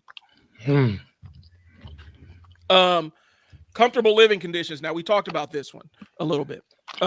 Comfortable living conditions is furniture sales, real estate, mortgages. Is why when when a real estate company is trying to sell this luxury housing development, they show the lake and the rolling meadows and how beautiful it looks and how amazing it is and how well kept and well manicured the lawns are and everything. But it also crosses into HVAC, keeping your home comfortable at a comfortable temperature.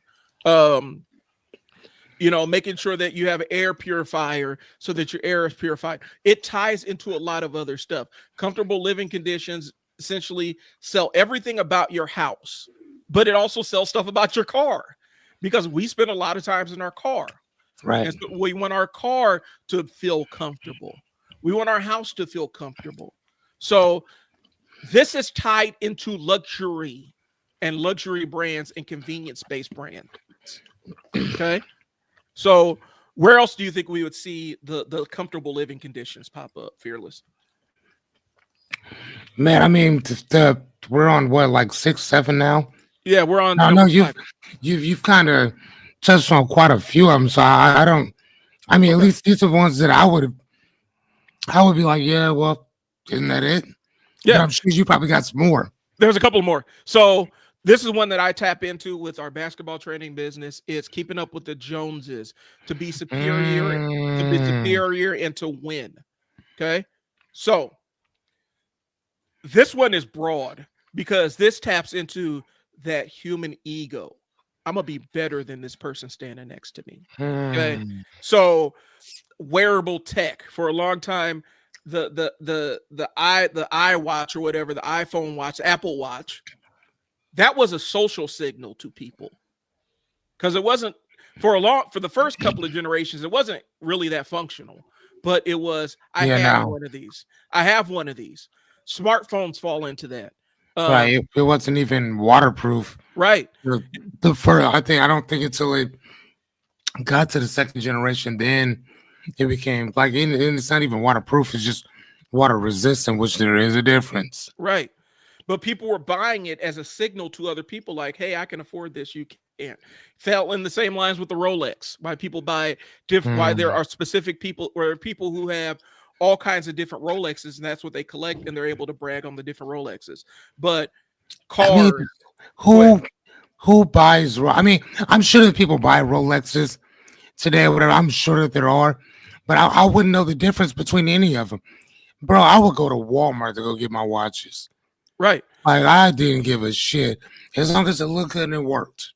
And see, back in the day, I was kind of a watch guy, and so I kind of followed that piece of it, the different, presidential Rolex, the rare different watches and stuff. I was more into that. But think of it like this: there's watch guys, and then there's sneakerheads. You know what I'm saying?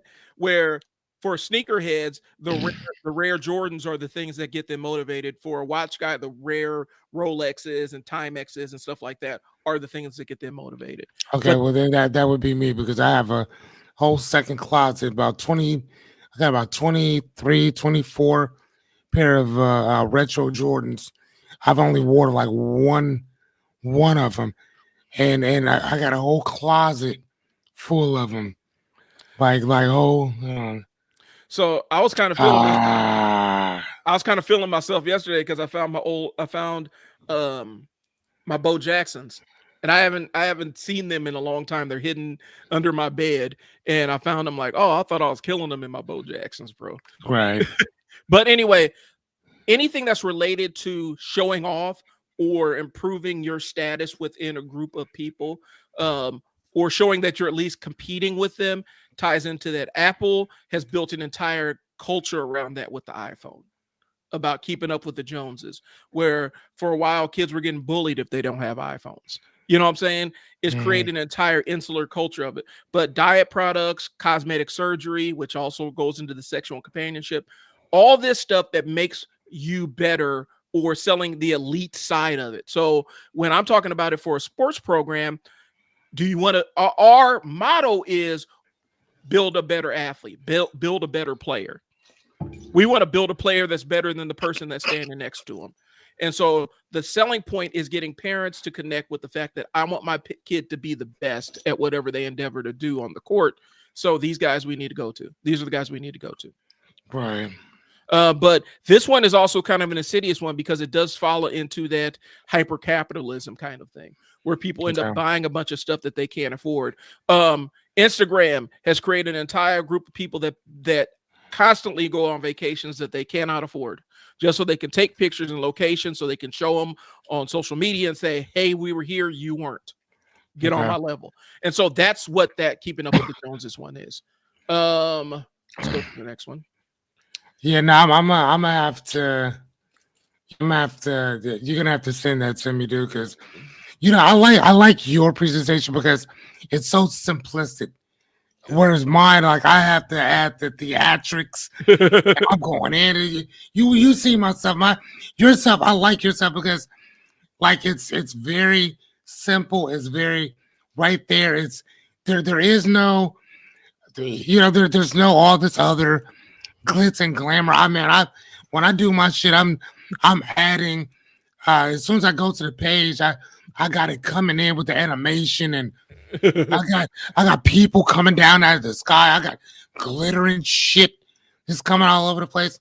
Whereas you just kind of throw it out there, man. I like it. Well, I learned my lesson because I had to do a presentation in my old life about how the juvenile justice system was changing in the state of Nebraska. Yeah, And that part.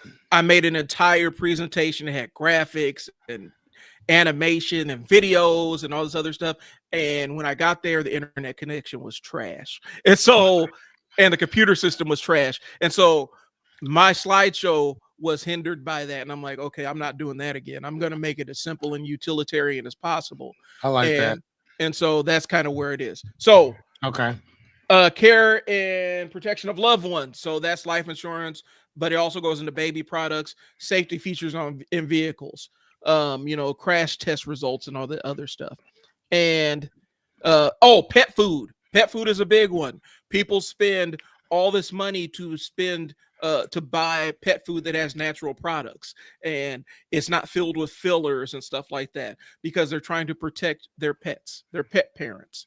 Okay. And so the number 8 is social approval. This is gaming. This is social media. This is anything that is about wanting to be liked.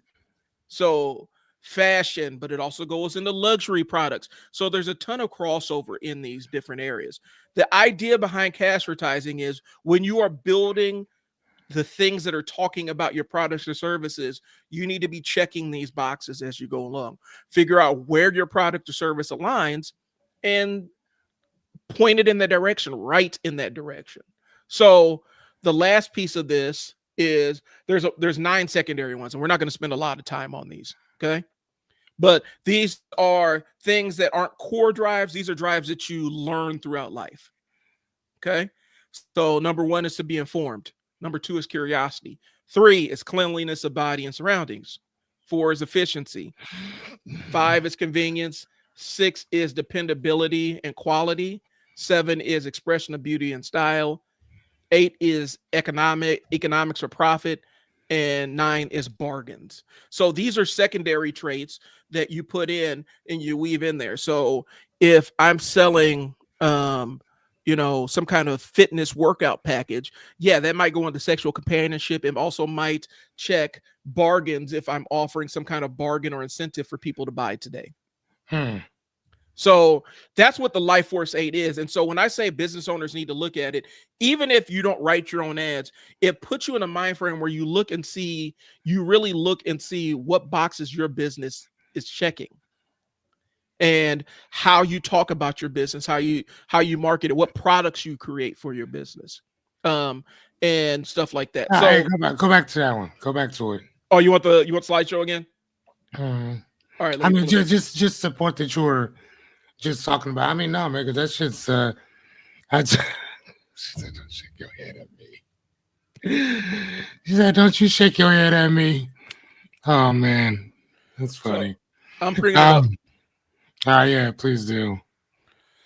So all of these are things that you learn as an adult, or learn on your way to being an adult. So okay, so to be informed, curiosity, but why would curiosity not be something that you're born with? Well, I mean, there's the existence of incurious people, man. People that aren't students, people that just accept things as they are, and you have to learn to be curious about the world around you. Now, you're born as a curious person when you're a child, right? But as we grow older, some of us end up losing that and just start taking everything at face value. Or you go the Kanye route and assume that you know everything just because you have some knowledge of stuff. And so the curiosity piece is not something that's inherent. That's something that it depends on the individual that we're dealing with. But you do learn how you have to almost, there's a weird thing as an adult, and this is just kind of an anecdote, but for me, you end up going through a second childhood where you rediscover your love of learning stuff. Once you get out of where you have to learn, like going to school, you have to learn. That's what your job is, to be there in the school to learn. I mean, no, it's not really. You're not there to learn. Yeah, you're there. It's an indoctrination, not a. Yeah, you saw that. Yeah. Okay. Yes. So yes, you're right. You're not there to learn. You're there to remember, not to learn. But there's a lot of people that end up losing their sense of wonder and curiosity about the world. And so it's not an intrinsic thing. It's something you have to learn to embrace. You seek out new information, and you spend your time finding new things to learn about. So the curiosity isn't something that is intrinsic to everybody. Cleanliness is another one that, when I used to do residential youth care, I had to explain to my workers sometimes. It's like, hey guys, our job is to teach these kids how to bathe and wash themselves, because some of these kids weren't taught that. They don't know the importance of it. I mean, and not just that though, but I mean, I just had a conversation with a friend of mine, and we were talking about our kids, and I mean, especially when they hit a certain age and they got them, what is that? They got that hormones, the funk. Hormones and puberty going. And I tell my son, I'm like, buddy, I know. All right, girl. I'm like, dude, I know that you cannot help it. But I'm like, bro, like, open that window.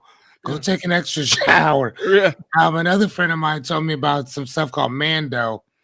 So he started trying that, and I mean, he's getting some pretty good successes off that for now. But man, I mean, again, when you hit a certain age, you can't help it. You just stink. You know what I'm saying? Let's talk about Mando. Let's talk about Mando. That's the men body deodorant, right? So that touches on the cleanliness of body and surroundings. But where does it also click? It hits social approval, because you because you don't want to walk around stinking. Yes. Right. Let's see. Right, because if he wasn't around anybody else, if he was just around me, I'm gonna tell you, bro, you stink. Right. Like off top. You know what I'm saying? Like you stink. It goes into sexual companionship.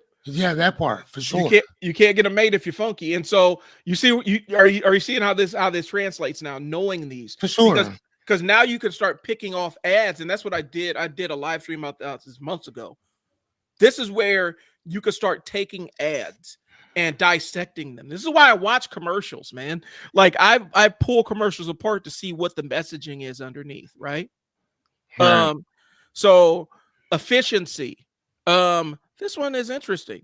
This is I associate it with stuff like QuickBooks, accounting software, any kind of checklist software, anything that helps you organize and live a more efficient lifestyle where you're able to accomplish more, but it also goes into, you know, like if you pay for somebody to come clean your house, that's I did. efficient. Yeah. It saves you time. It makes your life easier. It allows you to focus on other tasks that you don't necessarily want to do. DoorDash. I was just talking about this yesterday on my coaching and training or whatever. Was literally the same thing, which is kind of try to automate your life a little bit. Stop consistently trying to do everything. Like, no, break that down, delegate some of that stuff. Right. And I'm like, one day a week, I'll have a group of ladies come in and they clean. And again, that's one thing I do not have to do. I might put away our laundry or do laundry or this, that, and the other, but for the most part, clean. But my house stays clean. I mean, you've been here. Yeah. My house is always clean. So, but having somebody else come in once a week to do some pseudo deep cleaning, go ahead. Right. Not tripping. So the convenience is, the efficiency allows you to focus on other things that you want to spend your time on. So DoorDash, where you don't have to go grocery, what's the one where they deliver the groceries to your house? DoorDash does that. Yeah. And so Instacart does that too. Instacart, stuff that saves you time so you don't have to do it. Hell, even my wife, when we go to Baker's, she uses the Baker's app and does a lot of her shopping and then goes and picks it up curbside. Yeah, that's yeah. It saves hours. I used to do the same thing with Walmart, and then they if you log on and you keep your card on there, somebody will log on to Walmart and they'll just start buying stuff off your card. Oh wow. So the one thing that I tell people to do is either number one, grab like a prepaid card, like a green dot or something, put money on there, and then you can put it on there. Because if they take money out of that, who cares? Right. And then the other thing is to take your card off of there as soon as you bought your stuff. Take your card right off right then and there. Because again, your bank will pay it back, but Walmart will not. And it's their stuff. So I'm like, dude, like if somebody steals my shit out of using your infrastructure system, why do you not take any accountability for it? They're like, well, I mean, I don't know what to tell you. So I'm like, cool, I won't use you anymore. So I don't. I have it in like a couple years now. Sounds like a class action lawsuit waiting to happen. I don't know, but I know that people have, and it happened a couple times. I mean, at first I thought it was just maybe me, but then somebody was sending shit. It was just buying shit and just sending it to different places. And so I let Walmart know what was going on. They didn't seem to give two shits.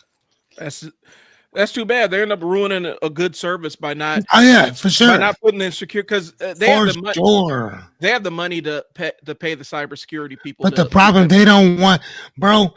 Man, I got a book in here. I think it's in the back where the where's my here, let me show you. So my television over there, right up under there is my business section. And that's like two major things when it comes to business, right? And there's this book that I have, and it's about mission statements. It's about 300 different companies with different mission statements.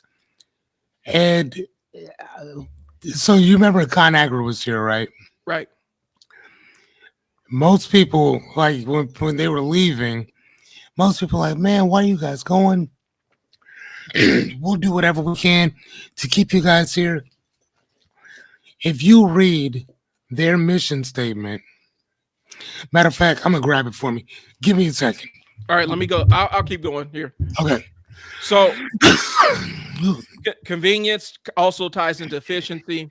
And so when we're talking about convenience and efficiency, these two things are combined. You're not necessarily born with them, you learn them. Expression of beauty is style. You develop your own sense of style as you grow older. And so tapping into this, coming up with the, leaning into styles or creating new styles, that's what that piece is. Economic or profit, this is side hustles, this is anything that makes you money, or apps where you can sell your own wares, you can sell your used clothes and stuff like that, and then bargains. So this is going to be for the couponers and stuff. And so these are secondary traits that you're not necessarily born with, but it's also vital and valuable for you to know these as a business owner and marketer, so that when you craft your ads, you're hitting some section of this and you're clearly hitting a specific area of this.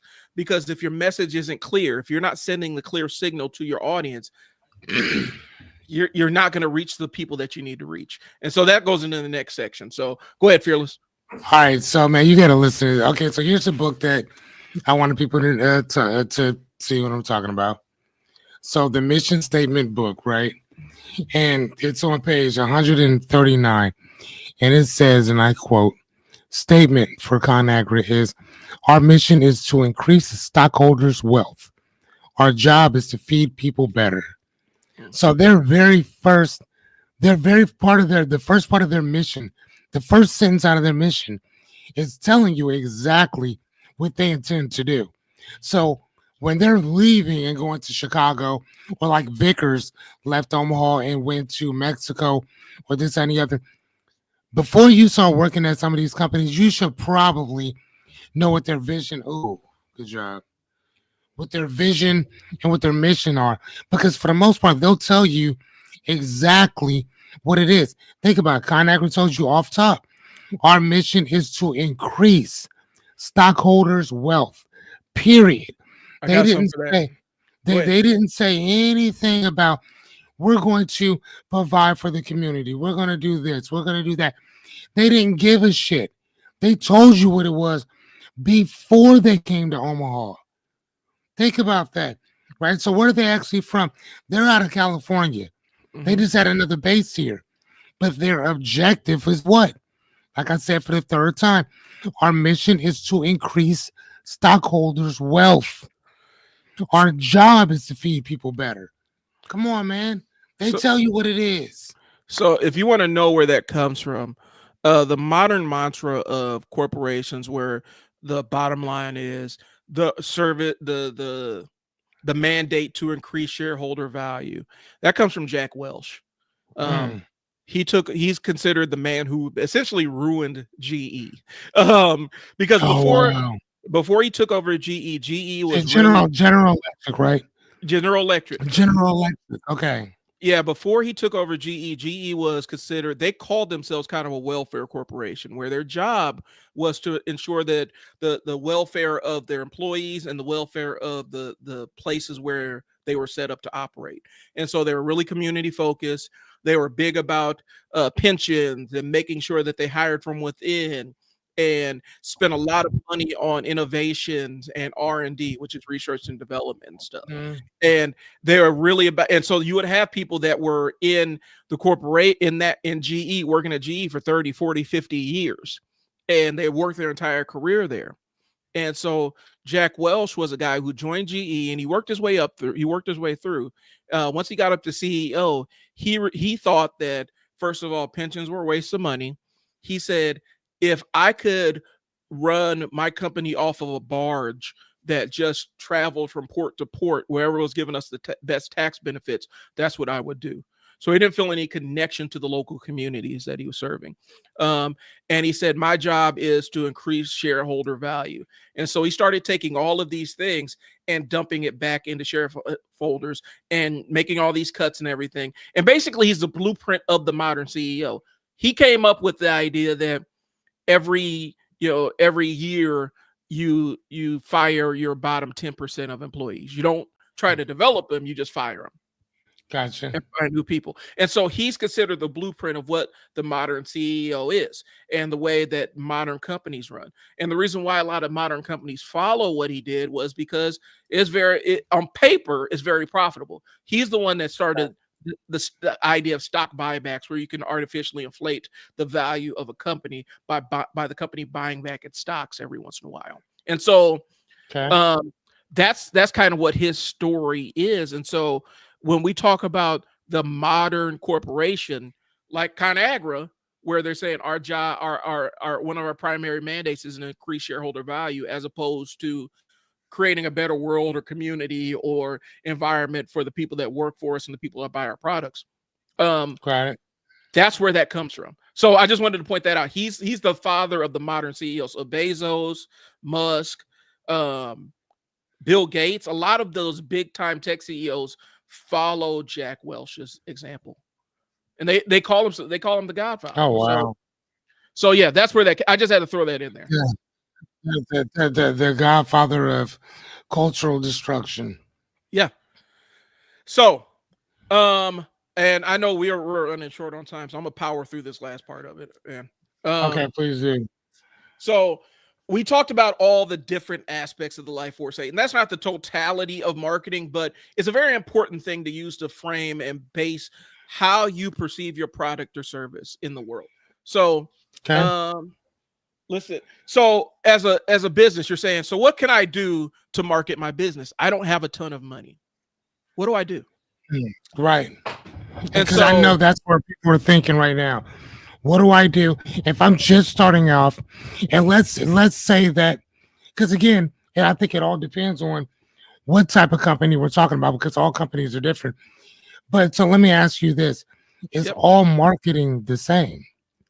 Even if all businesses might be different, is marketing within itself essentially the same? There's some core concepts. I'll say that there are core concepts that cross over all different types of marketing. And so the core concepts that I'll say, the simple ones for a small business, and I'll use a direct response marketing model, right? So if I want to get people to raise their hand to say, hey, I'm interested in your product or service, I have to dangle something out there that they're interested in. Okay. That is called a lead magnet, something that attracts leads to you, that provides them value, but also lets you know that they're potential customers. Okay. So the process is, and the chain is, the funnel, if you will, is create a lead magnet. That can be a downloadable PDF. It could be a video that provides information. The idea is the lead magnet has to provide free value to the client, right? In exchange for access to that lead magnet that provides value, you need the client's email address or phone number, and you also want their permission to put them on a mailing list. Okay. With that mailing list, with that permission, they're on your mailing list. Now you engage them. You tell them more, you give them more valuable information. You tell them things that they didn't know, give them tips that they can utilize in their life. And then you start showing them how your products can solve the specific problem that they downloaded the lead magnet for. That makes sense? And then once you get that, that's where you make the offer. You want to make an irresistible offer. You want to make an offer that almost feels like you're giving something away to get them in the door, because now they've seen your value. You've kind of disconnected the price a little bit. You disconnected them from the price of the offer. If this thing is valuable and vital enough to reduce the pain point that they're coming to you with, they'll pay the price. When you start, a lot of times businesses just want to compete. We're cheaper than everybody else. Well, you're not cheaper than Walmart. You'll never be cheaper than Walmart. You'll never ever be Walmart. And here's the thing: even if you are cheaper than Walmart, you might be cheaper than Walmart today. Yeah. But Walmart can outlast you on how cheap you are. Yeah. And Walmart can get so petty that they'll go even cheaper. Yeah.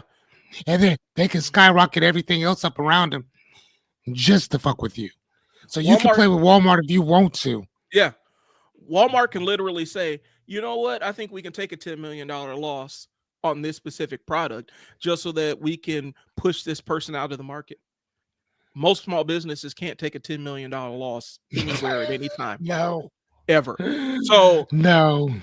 and what I tell people is No. when you're competing on price, you're considered what's called a commodity. A commodity is something that you can get from anybody, anywhere, and it's all the same. When you're competing on price, it's a race to the bottom. So, Oh, okay. The idea is, and Dan Kennedy said this, there's no strategic advantage in being the second cheapest item on the shelves. Either be the most expensive or be the cheapest. So now you can't be you can't be in between. You need to be here or here. That's right. it. You know, and so that's funny. That's the idea is, so when we're talking about how a business gets started, you have to have a lot of clarity about who you're selling to, which is a client avatar, which I wish we could have put in here, but you have to have an idea of who you're selling to first and why they're coming to you. Why would a customer choose you? What specific pain point are you solving?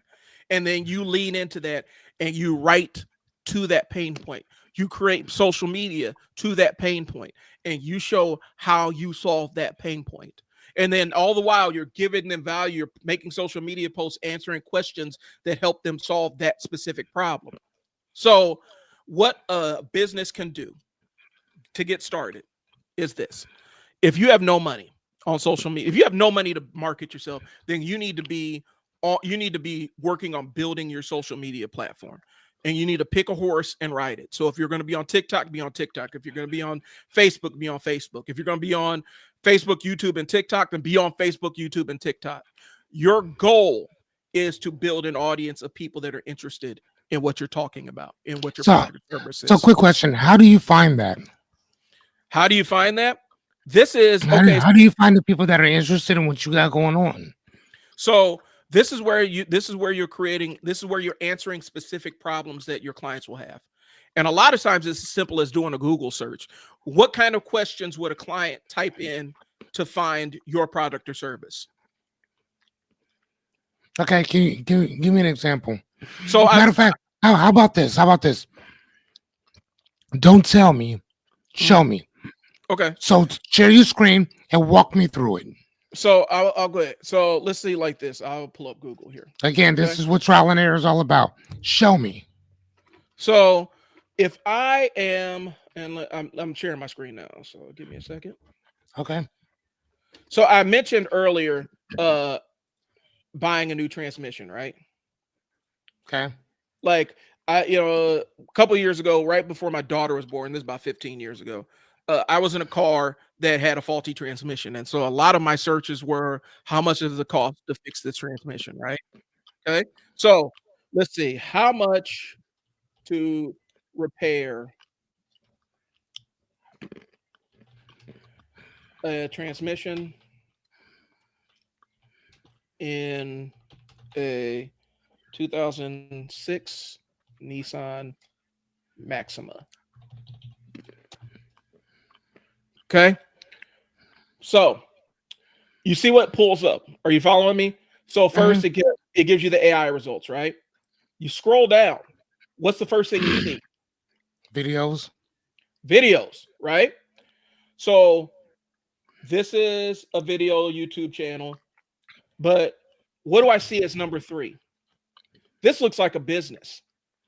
A1 Auto Repair. He's wearing a uniform.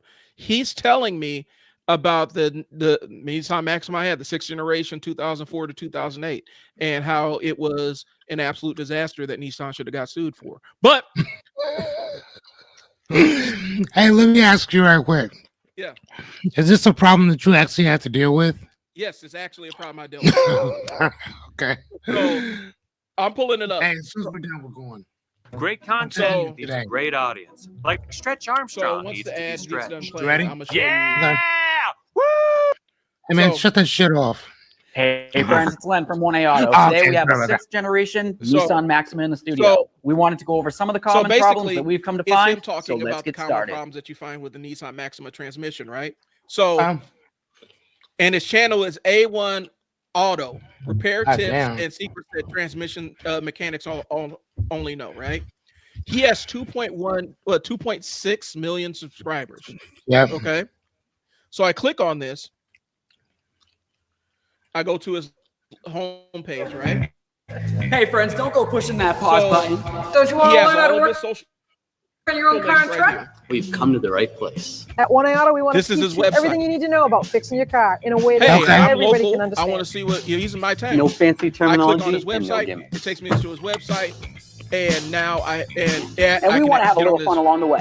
The parts mailing list. So fixing your own vehicle and saving money is important to you. Hit that subscribe button. Hey, pause their thing, bro.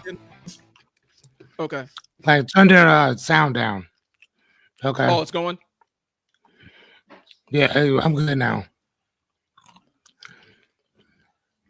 So, what I'm saying is this: the idea is. I'm clicking on mute for that one. The idea is he created a YouTube channel to sell his business. That's what this is. That's the game. And it started with jumping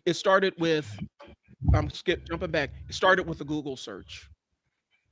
Right. So you guys got to understand, as business owners, Google pulls in YouTube results for specific questions. Okay. This is a low-cost way to position yourself. Only thing you need to do is invest in the time. Okay?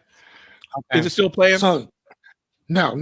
So the first thing, so if we're writing this thing out, if we were giving this to people, the first thing would be to know what kind of business you got, right? Yeah. So the first step would be. Oh, wait, hold on a second. This is what I got to put before we go into it. I must preface this. And I have to tell this because I tell all my marketing clients, it's a mortal sin to create a product or service without knowing who you are selling this product or service to. It may sound like a great idea in your head, but if you have not figured out who is going to buy this thing, you're making a major mistake by investing time into it until you realize who your who is. Okay. That's what I'm throwing out there. Okay, no. So, so let's say that you have a business, or you have a business idea, right? So the two different things. Number one, how do you know whether people would buy it or not? Would you kind of go here and look on Google and say, like, again, I'm a life coach, so let's use me. Let's use me for an example. Okay. How do I find because again, life coach is a broad term. Right. It's not a right. So what type of coach am I? Accountability, structural, gym. I mean, there's a bunch of different questions. So how would I find that? How would I find my avatar? So why would somebody seek you out? Give me a quick. Dealing with accountability, self-doubt, low confidence. So they don't follow, like lack of follow through. Okay. So again, I would say a big one is a lack of accountability in general. But the biggest thing that I've worked with is literally, man, low confidence and consistently self-talk. That's self-doubt talk. Okay. That's the biggest stuff that I've dealt with. So if you're in that business, right, that's what you're the life coach, right? So what I'm going to be looking at is the kind of questions that somebody asks is, how do I hold myself accountable? How do I follow through on tasks? How do I do these kind of things, right? And so the first thing I'm going to do is figure out what questions a client's going to be coming at me with, right? Mm-hmm. And then I find an avenue, a place online that I can create where I answer those specific questions, whether it's a landing page, whether it's a social media account. So I don't know if you're still seeing my screen, right? I need to hold myself accountable, right? So first thing that pops up in the search results, Brain Body Alliance. Now, I don't know what this is, so I'm going to click on it. Accountability is a skill. Coaching. You see where this goes? Mm-hmm. this comes off the question of how do I hold myself accountable? This is the first thing that popped up. Because on this website, they talk about, coaches that help you hold yourself accountable. So the idea is you got to get into the mind of your client. And so you have to get into the mind of your specific client. I think that might be the simplest way to put it. What questions are they asking? Where are they looking for solutions? And how do I position myself where they're looking for solutions? Okay. So as a life coach, because here's this looks like, why are all you on the same page? So this looks like a life coach's page. In fact, I think this probably is a life coach. Yeah, it actually is. Okay. So I've looked at her stuff before. Yeah. So what she did was she's owning this search term. Okay. Accountability coaches. How do I hold myself accountable? I guarantee you, and now we're talking about money, but I'm gonna just throw it out there. I guarantee you, if we pull up her Google Ads account, some of the stuff she has in her Google Ads is keyword terms. How do I hold myself accountable? Holding myself accountable. How do I follow through? Following through. Life coaching. I guarantee you those are some of the search terms that are on her Google Ads account. But it also is stuff that's on her webpage. It's also stuff that's on her social media. All these things connect together. The biggest thing is, and I think people need to understand this, you don't have to own the entire audience. You have to be present for the audience of the platform that you're on. So find where people are on Facebook talking about holding themselves accountable, personal accountability groups. They're out there on Facebook. And so you can search those, be positioned in those. As the coach, I would sit in those groups and see what kind of questions people are asking and just watch. So that you can get it really into the mind of it. This is a role play kind of thing. And I know for some people it's hard, but as the business owner, you have to get into the mind of your clients. What do they want? The stuff that you care about as the business owner, the technical aspect of it, the ratio of this and this engine and all the other stuff. Your average customer is not going to care about that. That's stuff you care about.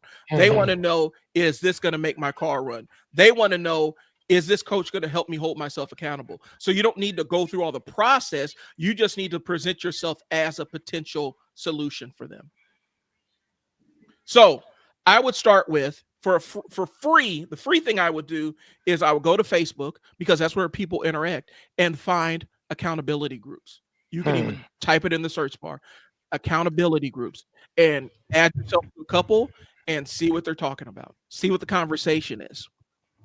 And then, or if you're an enterprising entrepreneur like both of us, you're going to start a Facebook group for accountability and start attracting people to it by posting. And then, have your friends add to it. And, you tell your people, do you know anybody else that struggles with accountability? Recommend this page to them. You build this group, this community of people. Okay, so I'm gonna give you a good example. So I met a personal trainer, and I don't know if he's still doing it, but he had a group on Facebook called Dads Who Lift. His core audience were dads that were wanting to get back in shape. And so everybody in the group was a dad who worked out.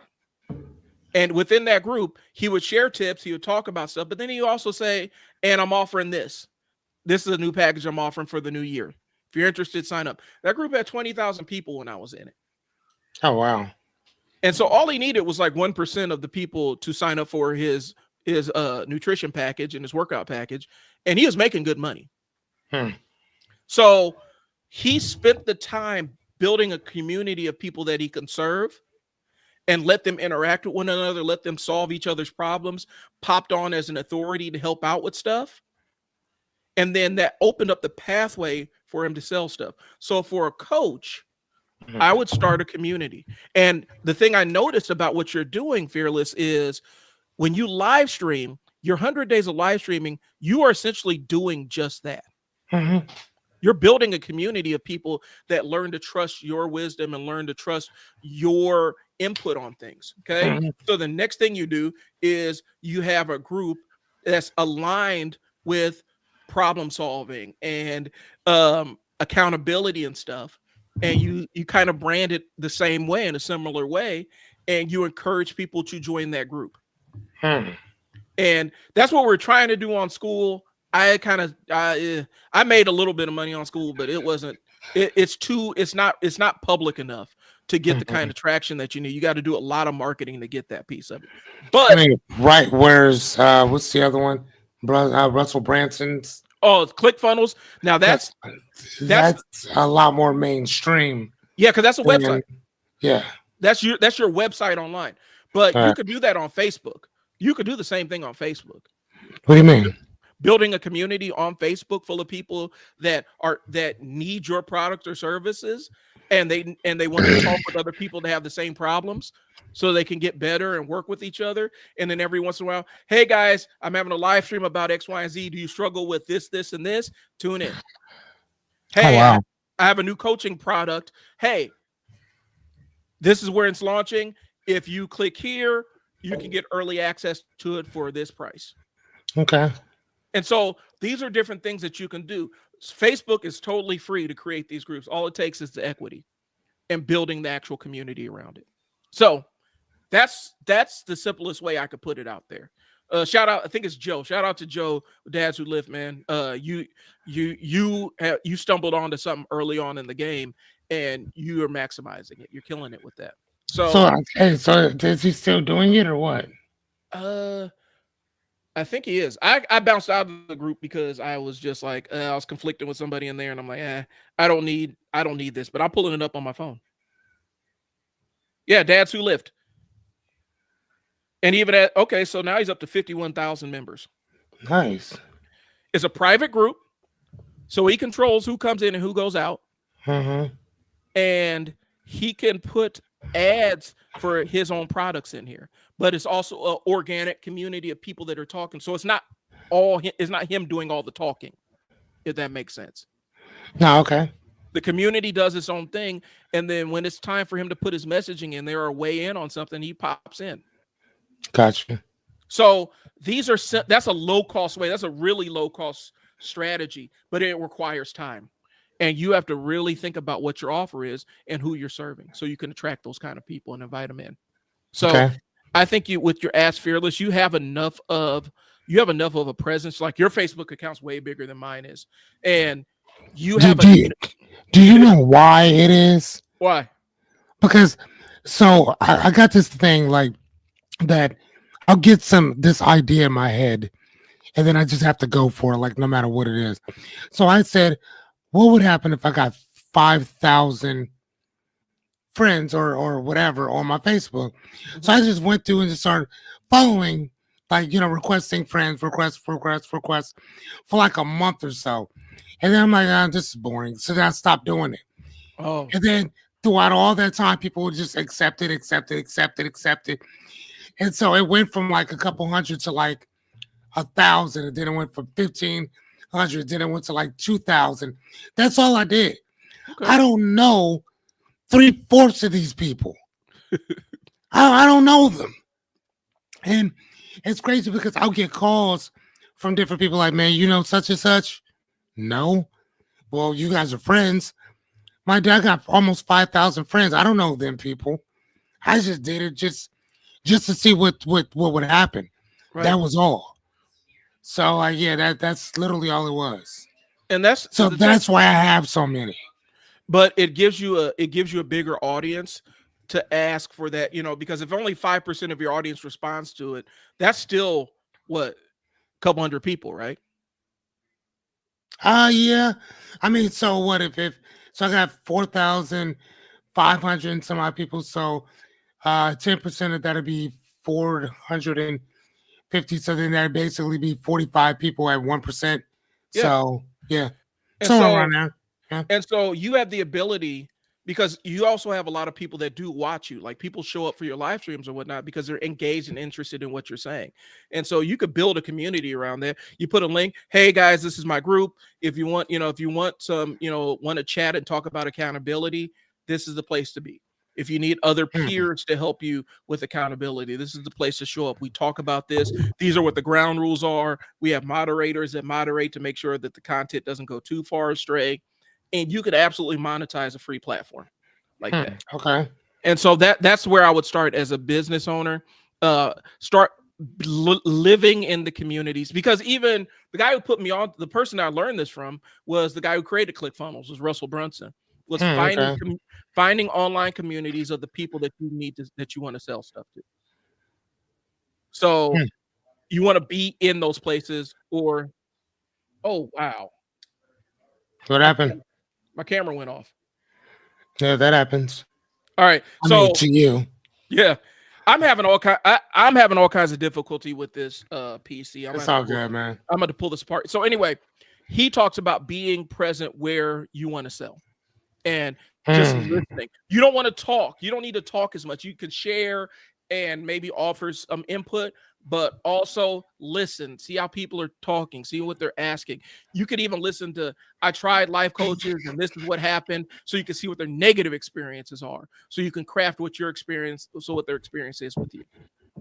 So that's what I would do for a life coach, is establishing yourself as a community and a resource.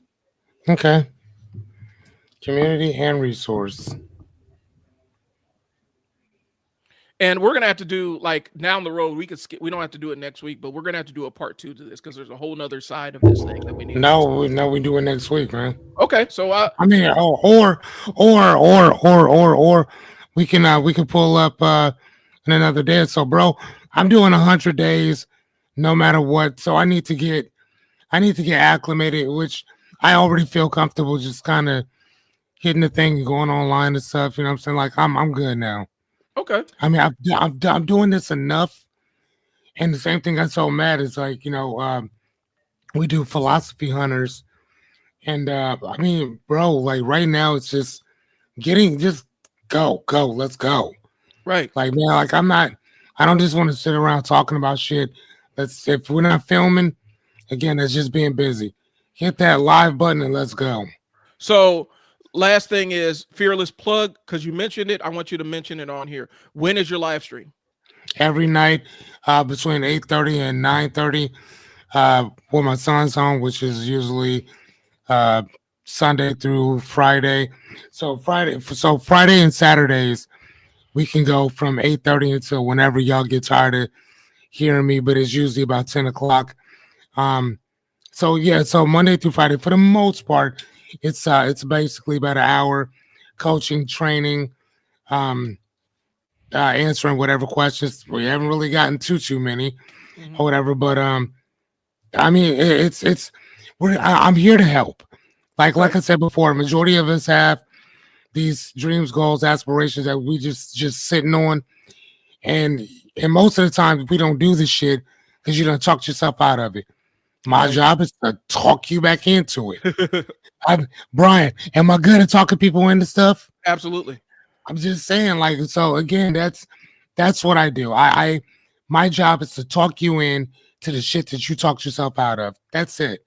There's nothing more, nothing less. Right. And so with mine is I Sell Words, and I'm the host of the Unstuck Sessions. At the Unstuck Sessions, we basically help you get unstuck. So if you hit a roadblock or a sticking point with your marketing or business growth strategy, we sit down and unpack it just like we did with Fearless and come up with some solutions that you can implement to get yourself moving forward, to you navigate to your next sticking point. And then we come up with another solution. And so that's what I do. I help you kind of navigate through the obstacles that you run into with your business and marketing. And so that's what we do here. We're here to help. And that's what trial and error is literally all about in general, is talking about the trials and the errors that are going to come from this. It's going to suck sometimes, period.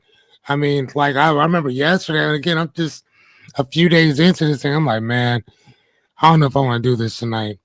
And then the other part of me is like, yeah, it doesn't matter. You shouldn't have opened your mouth. Now we got to do it. So again, the reason why I do that is because of social commitment. When it's different, if I say it to myself, that's one thing. If I say it online, like this is what we're doing, then you kind of got to do that. And as a life coach, I have no choice. Right. I mean, think about that. Like, I have no choice. I got to do this, whether I'm ready or not. Let's go. And like my friend Jessica would tell you, like most of my presentations that I put together, I put them together like 15 minutes before I go on.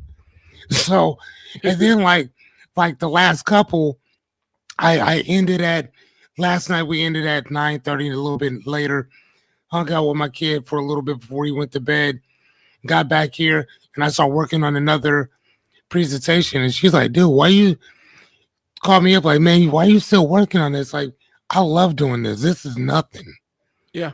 Hey, it's only when you're doing shit that you don't like doing that it sucks. Like, hey, I should have. And again, I'm gonna probably have her tonight work on the next presentation tonight, because that one to me is gonna be amazing. Like that one. And again, man, you got to stay tuned in that one, because it's we're talking about this scarcity mindset that certain people have, and not just the scarcity mindset, but it's something so much more than that, man. It's the scarcity mindset, but it's also the, what is it called? It's the behavior. Oh yeah. It's a behavior. It's how do you know that you're around somebody with this type of mindset? What type of things do they do? So I think I might, I'm just throwing this out there, I might base it on the same way that you based yours tonight, because I love that real quick, boom, boom, boom. Like I love yours. Like I said, I put all kind of pizzazz on my shit. Your stuff was just straight to the point, and I like that, because you can give more, you could do more. We could really sit around talking about it. Whereas my stuff, like I said, I'm putting the animation and all kind of shit and whatever. So I'm like, nah. I mean, I don't know. I might still keep the animation, but okay. But I think I want to go pretty simple like yours. I like yours. Yours was awesome. I'll send it to you when we get. I'll send it to you when Please we get do. done. And I'm going to be sending you one more thing. So y'all, we're going to do a part 2 of this, because we gave you some of the groundwork about how to think about the marketing and how to start getting into the mind of your customers. The next piece is going to be how to implement it. And we touched on it, but I feel like we have to focus on the implementation piece, because a lot of you are doing the right thing. You're just not doing enough of it. And that's the implementation piece. So, Fearless, I want to holler at you real quick, and then we got to go too. So thanks for tuning in, y'all. We appreciate your time. Hey, if we added value to your day, give us a like. Go ahead and follow this. Bookmark it, 10:30 every Tuesday, Trial and Error podcast, where we talk about the problems that are plaguing you. So I'm Brian. Fearless. I'll talk to y'all later. Deuces.